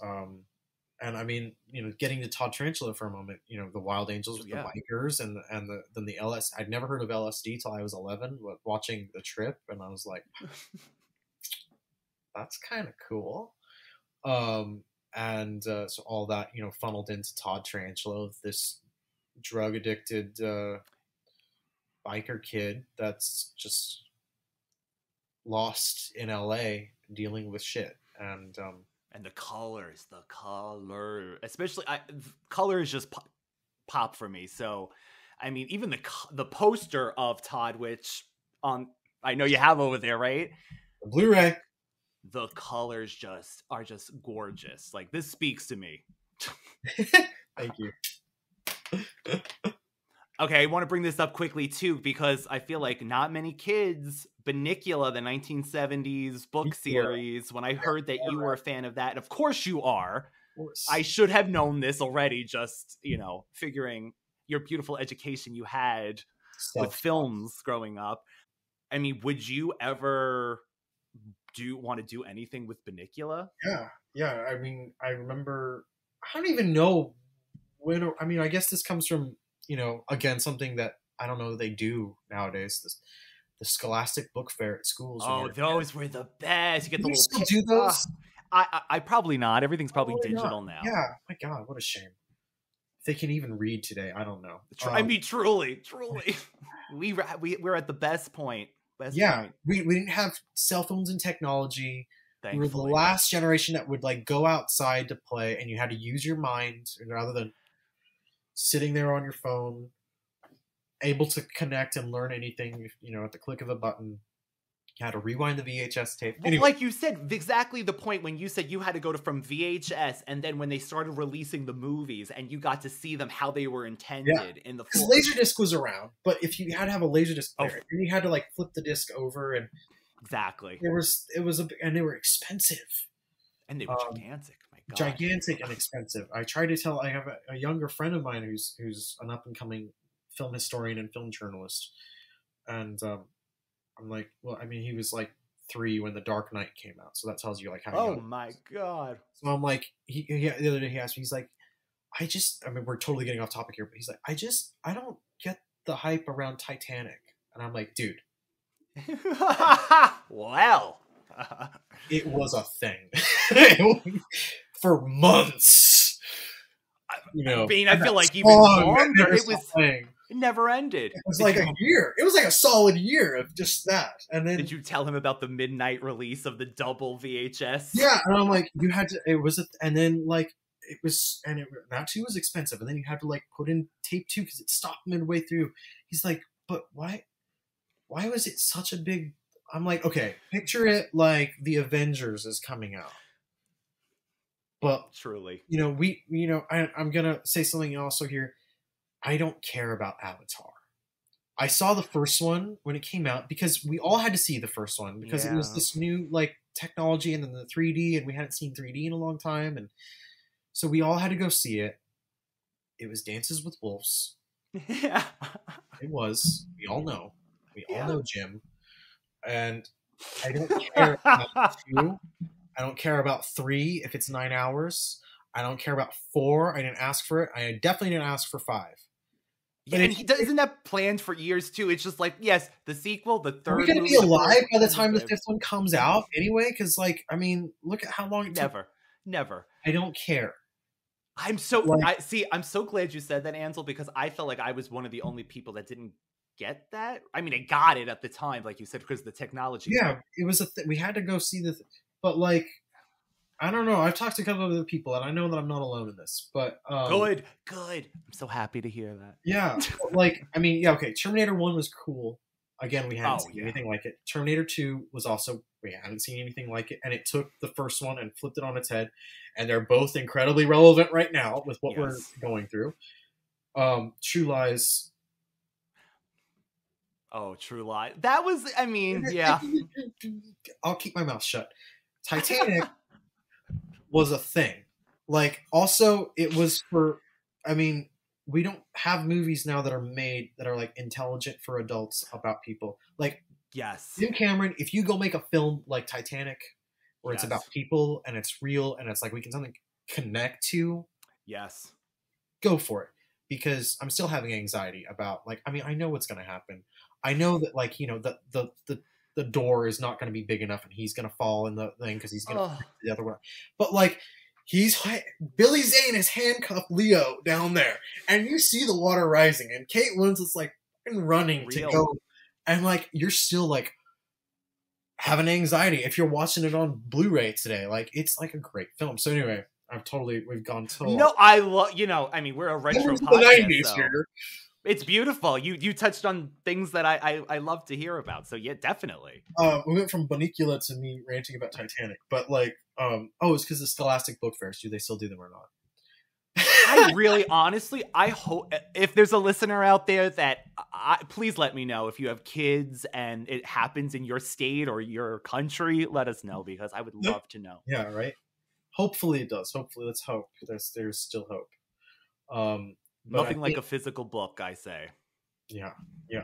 So I think my mom had got some of the books at the, I don't know, there was like 3 or 4 of them that ended up on my bookshelf. I remember the one that I pulled out first was The Celery Stalks at Midnight. Yeah. What a name, what a cover. And it was good. But yeah, and you have, I don't know which covers you have. Mine are in storage somewhere. Mine are the 70s one, because I was lucky enough. My 2 older brothers, I inherited their copy, so it's the old school one, and I just love that art, that old 70s art, horror art. Right. Mine was a little more vibrant, and they were paperback. But so I read that. And then I found out there was more of them, and then I noticed they were all on my shelf, so I just kept reading them. Oh, I love that. I love that. Your mother encouraged your reading, and your... Well, she was reading... I mean, this is so inappropriate. She was reading Interview with the Vampire to me when I was 5, which is... She'd skipped over some of the more, homoerotic... That's why you're mature. That's why you got this mature attitude and look on things. My neuroses and the rest of it, my problems... but she skipped over the more sexual bits and stuff, and then she put in the Frank Langella Dracula. That was my first R-rated movie. But anyway, Bunnicula. When I was a kid, I called it Buncula, but it's Bunnicula. Yeah. Bunnicula. Yeah. With a little twang. A little Brooklynese in there. Little Brooklynese, exactly. Brooklyn, Transylvania. Hey. I mean, I'm not ashamed to say it. I did a trilogy when I was bored in 2005, 2006, and 2007. Like written? You wrote a trilogy of... Oh, I did a movie. Ooh. Trilogy movies. It was Bunnicula the Vampire Rabbit, and I mean, it's a bit... I love it. I had no friends. So... I got a bunch of like stuffed animals. I got a stuffed rabbit, and I made fangs out of paper, and I taped them on the rabbit. And it was Zootopia before Zootopia. Yeah. So okay. Yeah. Like, they all lived in Townsville, like in the book, but like they didn't have humans that were like their masters or shit. It was just them. So like, also I did a bit of a gender flip. Instead of Chester the cat, I made it Cassie. Yeah, so it was because I was like, "There's a lot of guys in this thing. I need some females in here. So Chester became Cassie, the Van Helsing cat. Favorite character, by the way. It was Chester knows things, you know, and the whole acting as acting out, yeah. trying to let the owners know. Right. Loved that whole thing. I can't remember the names of the kids, but there's Chester, Bunnicula, Howie, the dog that might be a werewolf. The Monroes. That's what I always remember. Monroes! The Monroes. Yes, the Monroes of Townsville. So they all went. So and Harold. Harold is the narrator. So Harold, Howie, and Cassie went to, and then there was felony and misdemeanor. The other two cats. Like, I mean, I got like a whole Marvel universe here going. They went to the movies to see Dracula, and they encountered this rabbit that was, you know, lonely and by himself, and they said, well, come live with us. And it was Bunnicula. And then there was also, I can't believe I'm like telling this on the internet, but I love it. I'm eating it up, and I want it to be made, please. But like, also it got R-rated at a point because I was just like, you know, the kids that grew up reading it are now adults, so it's all House of Dark Shadows. All House of Dark Shadows' fault. Carolyn getting staked, and then Barnabas with the blood. The horror of seeing her.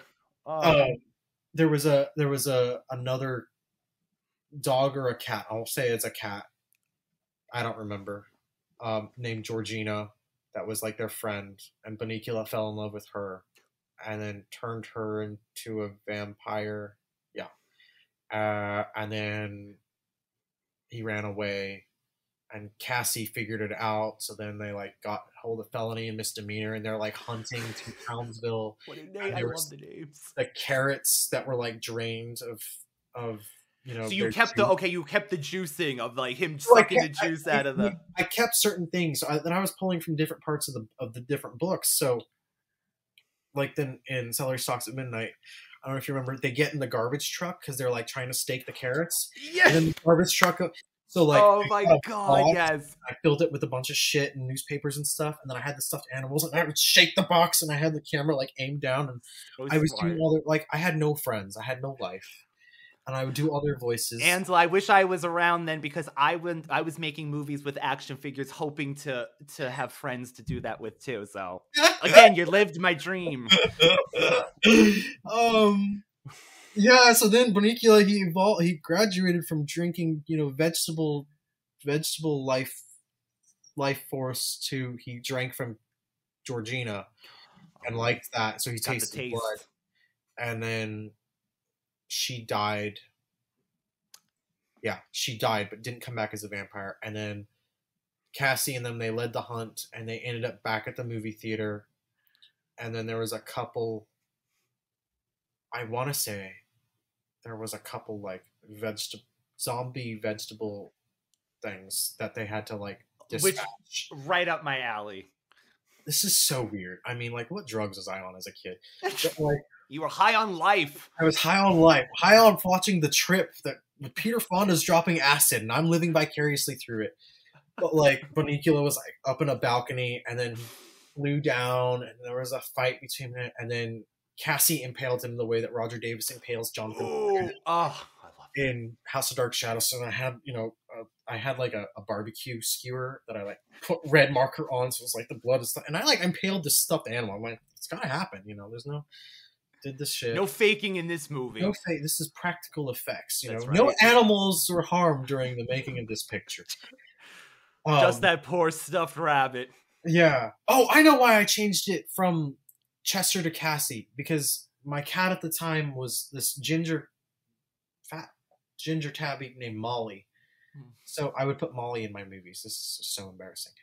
But and Molly was a star, I'm sure. Molly even made it all the way to the happy home of the murderous Mahones and has a scene with Chris Pennick. So if you go watch that, you will see Molly in a movie with Chris Pennick. Which was on my list, by the way. So that was your cat? That was Molly. Yeah, it was Molly. So Molly played Cassie. But so that's why I gender flipped it. So then it ended with them. They had dispatched Bunnicula, and they locked him up in a coffin. And they pushed him out to sea, which was my bathtub. This is amazing. I am so amazed by this. This exists. I have it on DVD because I transferred it off of VHS onto DVD. My So there's goodness. Bunnicula the Vampire Rabbit, and then there was a sequel, Bunnicula the Vampire Undead.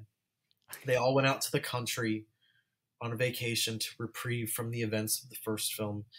And then I just totally like went off the books and just started making it my own crazy shit. And so like there was this, I got a moose stuffed animal and it had antlers. This is embarrassing. Like I literally I love it. I love. Please, this is movie making to me. they're gonna play this one day on Entertainment Tonight. I'm just gonna be like,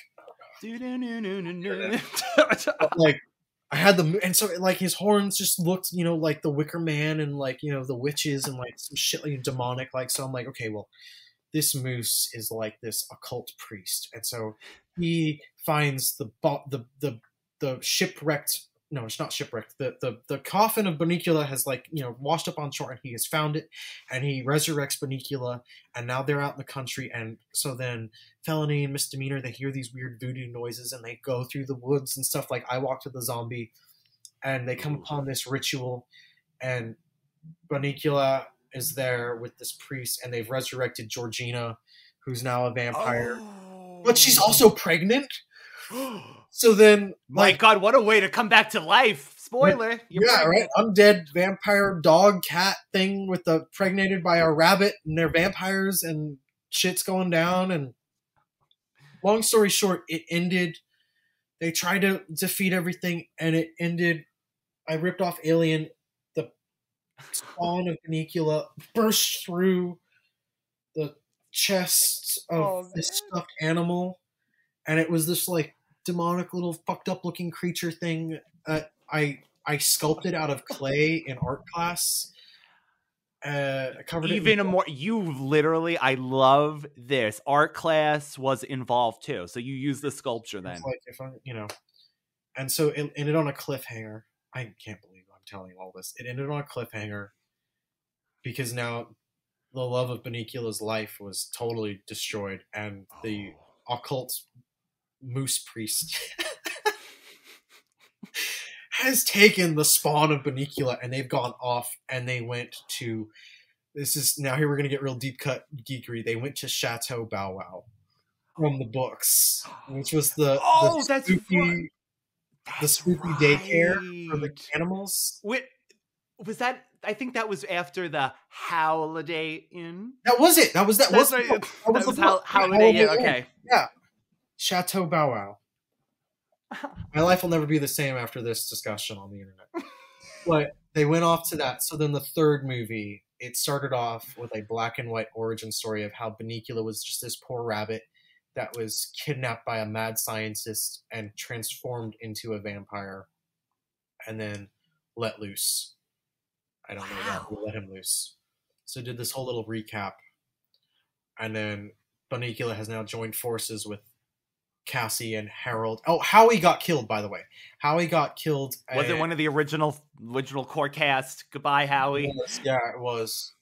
I don't know which movie he got killed in. I think it was the second one. Anyway, he got killed, so he wasn't part of the third one. So Harold, Cassie, Bunnicula, all have to, felony and misdemeanor, all have to team up to avenge Georgina's death and destroy the spawn of Bunnicula and kill the priest. And they're hiding out. The priest and the spawn are hiding out in Chateau Bow Wow. And by then, I'd seen enough of like Dario Argento movies so now it was like a bit more giallo-esque, and I was starting with the colors and so when they get to Chateau Bow Wow, it's all very like trippy. And so they went back to Townsville, and the spawn has just like massacred everybody. So I had a bunch of these stuffed animals laying out in my backyard, just covered in blood. And I did like this crane shot above it. It was like the birds. And it was just, I mean, this is fucking nuts. But these are masterpieces that are just sitting there that are hidden away, hidden gems, if you will. They're on DVD. It was called, the third one was called Creepy Crawly Birthday, named after one of the things. Because it's amazing. It is. Long story short, and that one was really emotionally mature now that I think about it. Like, they got into, like, grief and the process of grief and life after death, like, all this stuff. Because by then I was old and I was too old to be making Bunnicula movies with stuffed animals, but yet I was. And that's the charm. Hey, the ending was very violent. Several characters got killed. Harold now was a vampire too, so now he was having to deal with that. And Cassie, you know, who was very gung-ho about destroying all this stuff, now she's wrestling with her own, like, well, I can't destroy my best friend, and I have to team up with my former enemy, and all of that. And so they find the spawn, and Bunnicula swooped in, and he drained it of its blood, and then they exploded in this red cloud, and I can't believe I just... fade to black. Yeah, there was an epilogue, but it ended. It was a trilogy, and it ended with Cassie, because then Cassie had... because Harold was like, you need to destroy me. I can't live like this. Very man, it really went for the tears. I know. I was like, I can't believe it. So then she put an end to him, and then it was left with her wondering, well, how am I now going to cope with all of the horror that I have been through? So they were totally not kids' movies by then. Wow. So it was Utopia mixed with Dark Shadows with a bit of Bram Stoker's Dracula going on and some Dario Argento gore. But my God, man, they probably wouldn't let me make that movie. You know, but well, aren't they making what, like Winnie the Pooh, Blood and Honey, or something like that? Like, but like that's so. I feel like that's just so. I mean, what I just described all this crazy shit, but I feel like that's so cruel because Winnie the Pooh is innocent, but Bunnicula is a vampire. Like, there's some precedence here, you know. But James Howe would never give me the rights to do something like that. I just know it. Well, would you ever do like the G-rated? What would you? I mean, maybe even animated, sanitized version. Yeah, basically it would be sanitized. That's true. I think there was. I mean, wasn't there? I saw there was a cartoon series. Oh, that new. I mean, I was used to the Hanna-Barbera one-off special. I remember. Yeah, I found that finally, and I saw that, and he had the fangs and he had the cape, and so good. Yeah. I have the VHS. I actually tracked it down a few years ago, still in the plastic. It's one of my greatest possessions. Yeah. But yeah, they made a new one, kind of, and it looked a little like they were doing that almost adult, right? They made Bunnicula a little like crazed looking, from what I saw. Yeah, I didn't see any. I mean, I saw that it exists. Like, I saw it on IMDb or something, but I haven't seen any of it. But then I was gonna do a fourth one. I was gonna do Bunnicula meets Edgar Allan Poe, because that book exists. And then, but then I was already like too old, and I had friends by then, and like we were like, you know, filming some real. This is where the friends got in the way. I'm thinking of your filmmaking. Hey, I completed my Lord of the Rings-esque trilogy already, so it was good. I don't need to go do The Hobbit. Yeah, perfect examples. Okay, so before we wrap this up, I can't not talk about your upcoming project, The Great Nick D. And this is described as a sweet-natured comedy following a washed-up 90s porn star. And by the way, I'm a sucker for these titles, like I told you, with your names of the characters that you came up, but anything, The Great, The Wonderful. Such a sucker for that. And there's a reason why The Great Nick D, which you'll find out in the movie. So this is currently in editing. Yes. It's a project, as I said, like with Loon Lake. It's something day one since I met Nate. He's had this character of this washed up porn star, Nick Dick. Who now you might as well, right? You got to be, hey, Dick. Nick Dick. He was, and originally he was like in the 70s, and he was big time. But then I'm like, we can't do it in the 70s. We can't afford that. So he was the 90s porn star. But then he, you know, the drugs and the booze and the women all got to him, and he's now just like Venice Beach boardwalk, you know, colorful loony. And he's got a sad backstory because he was in love with this actress when they were both young, up-and-coming actors, wannabe actors, I should say. And her name is Faye Davenport. And she now is the equivalent of Meryl Streep, and he's this nobody. And so this movie is his odyssey to get back into mainstream acting in order to win her back. Ooh. Oh. So yeah, I finally have, my career has finally hit the porn. Like that's That's where all the money is, I hear. So for Dark Shadows fans, listen up. I mean, here we go. This is a big reunion. This one has David Selby, of course, Catherine Lee Scott, Lisa Blake Richards. Lisa Richards. Which I was very excited to see. I'm a Sabrina. Our third time together on a film, yeah. And Laura Parker, which, my God.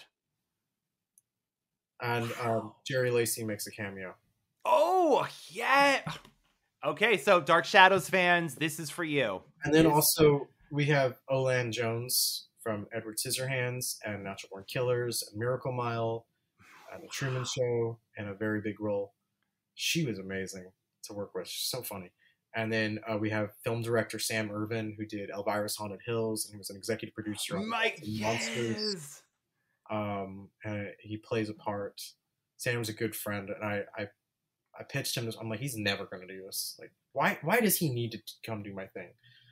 And then I pitched him, and I'm like, I don't want to give things away, but like, Spielberg got David Lynch in The Fabelmans. So I called Sam up. I'm like, Sam, you're going to be my David Lynch. And like, we had a good laugh about that. So then he was happy to do it. And he's got, like, it's a part. Like, there's, something happens with his character. So it's like, it's not just like, they all serve a purpose in the story. So this is, again, stepping away from the horror genre and going dramatic, but would you say there's comedic too? Yeah. So now you've come into the comedy again. Yeah. I mean, we're like jumping like with Will and Liz and Crypto, because there are a couple things that I have done that's just not genre. But yeah, this is a full-fledged comedy. There's a musical number. Oh, there's a musical number? Oh. A musical number. I'll say Catherine Lee Scott could not keep a straight face when we did the musical number. Oh. She had a lot of fun. Yeah, it's an epic. It is a big epic of unrequited love and redemption and show business and porn, and it's also a Venice Beach story. So it's like another, got that, okay, the tie-in, yeah. It's also about how brutal Hollywood can be, because it can be. I mean, you're free to ask what questions you like, and with a musical number, I have to ask: is this one of the most ambitious movies that you've done so far? I mean, a musical number or anything like that, I can imagine, definitely has to change the feelings a little. I mean, I've been dying to make. I made a musical when I stopped dating Benicula. I did a musical in my senior year of high school of Faust, which also was set in Venice. So it's not like Venice is. It was a rock opera like Tommy, a Ken Russell-esque thing. But wow, okay, this is amazing. I need to do a musical.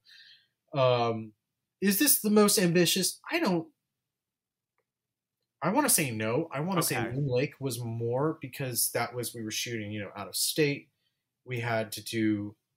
I mean, in this film, we jump back to the 90s, but a lot of it takes place today. But the 90s is not 1881. Yeah. There's a bit of a difference. Todd Tarantula was more ambitious. Todd Tarantula had, a lot going on in that. You're jumping around in time in that one too, and then creatures and different things are going on and stuff. This is a very character-driven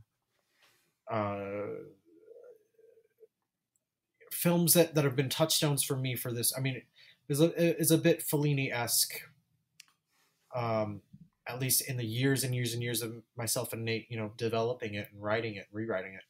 But, The Big Lebowski, or the 80s, 1983 version of Breathless with Richard Gere. It's a little bit of Get Him to the Greek. It's more in that kind of yes world.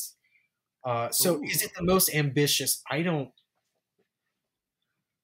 think so, because we're shooting here. There's no effects. There's no blue screen. There's no I mean, there's a lot of scenes. There's a lot of characters. There's like 50 some speaking roles. Wow. Yeah. Wow. Wow. It's ambitious in the sense that how we're shooting it. We're shooting it on a red Komodo with anamorphic lenses.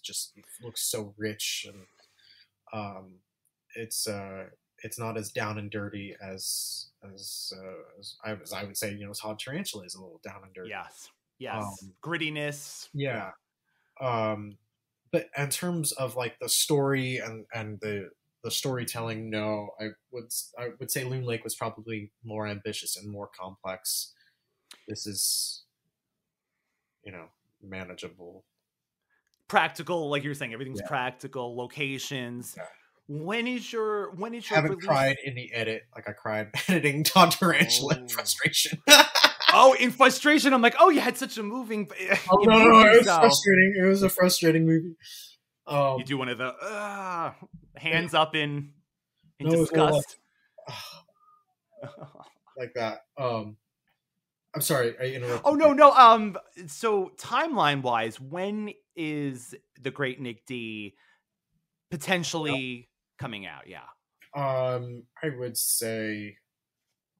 I mean, we want to do the festival circuit. I mean, also the whole industry is in shambles. It's in chaos. Yeah. So film festivals. Luckily, we are not affiliated with the AMPTP. We are a true independent production. But the state. Ideally, the plan still is to begin with the festival circuit in early 2024. We'll have to see, because actors have to be allowed to promote and talk about it, and that's currently an issue with the SAG strike. So in an ideal world, 2024, the festival circuits, and then it'll come out at some point that year. I'm very proud. I've had so much fun making this film. A lot more fun than making Todd Tarantula, I will admit. Wow. And it's just it's different. It's a breath of fresh air, the way that Wilderness is a breath of fresh air. And I mean, we've been so lucky with the entire cast, not just with the Shadows cast or with the names, with everybody across the board. They've all just been like perfect. They've been exactly the people that we have had dreamt of when we were writing, and the locations that we've been getting. And it's been really. I'm gonna be it's really fun. So what are you probably potentially working on now? I mean, are you already thinking of something in your head for the next movie? Oh yeah. I still want to do. We were gonna do it just before COVID, the Dunwich Horror, based on Lovecraft's story. I wanted to do that since I was 11 years old. We have a great script. We'll see. I also have. There's a short film that was part of my Theatre Fantastique series, Madame Monsieur. Yeah, yes, which I didn't even get to bring up. Another colorful, beautifully shot film. Yeah, thank you. So I've 2 feature film scripts for that. 2 different adventures of Madame Monsieur. One of them is a little more expensive than the other, but any of those would be fun. I'd also love to do either a Nick D TV series or another movie. I mean, we've constantly been talking about it for years, which has also been really cool because Todd Tarantula had been in development for years and years and years, and so when we finally did it, it was neat to see. All right, well, here are these characters.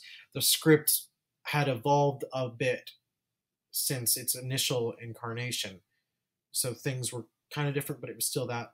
Right. But with the script has pretty much been as planned, and so now we did scenes and we're like, wow, we always pictured it here, and then this character would show up and do this, and that's literally how it happened, and it's very surreal to see that come to life. And then you're like, we're never going to film that again. We're never going to think about that again. Like, that aspect has been interesting of like, we shot this scene. We shot all this stuff with this character. We're never going to talk about this character again or wonder who's that person going to be or what's it going to look like? Because it's done.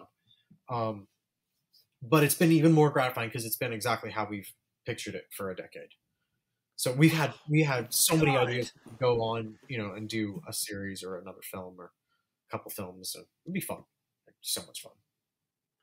Ansel, I literally have probably another 2 hours worth of stuff to ask you. And I could probably do a whole episode with Dark Shadows one day if you ever wanted to come back and talk about that.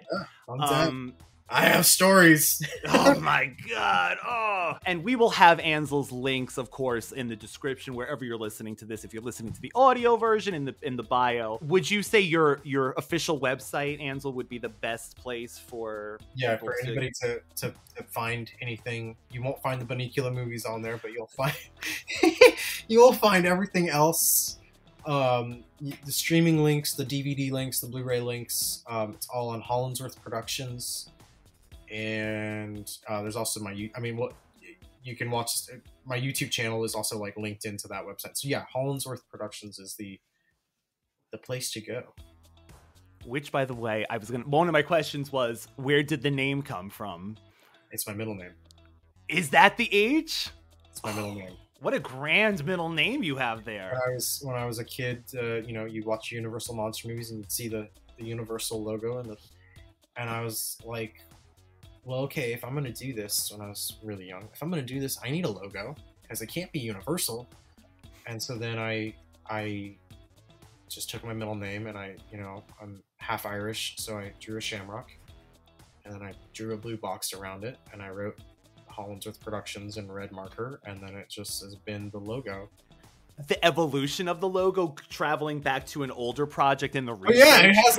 It's a bit. That's true. That's actually true. I didn't even think about that. Yeah. The latest one, beautiful. How it just comes. The squares are forming on the logo. So good. I can't thank you enough for this. Thank you. I am just, like I said, floored. There's so much to talk about with you. I hope, Radical Ones, you enjoyed this as much as I did. I am just giddy. If you can't see my face, I am smiling. This truly was just an amazing conversation. Thank you so much. Thank you. I'm happy that I was coherent, Ryan. You were coherent, and I threw so much at you, and you just kept going. It was fun. Anytime. Thank you so much. And again, check the links below. Please take a look out for The Great Nick D. When the film comes out, if you are following us on Instagram, I will definitely give information out about where you could view that and potentially purchase it in the future. Oh yeah, there will be a Blu-ray. There will be. To add to the physical media collection. Yeah. Keep an eye out for that, Radical Ones. Thank you again, and we will see you next time. Goodbye.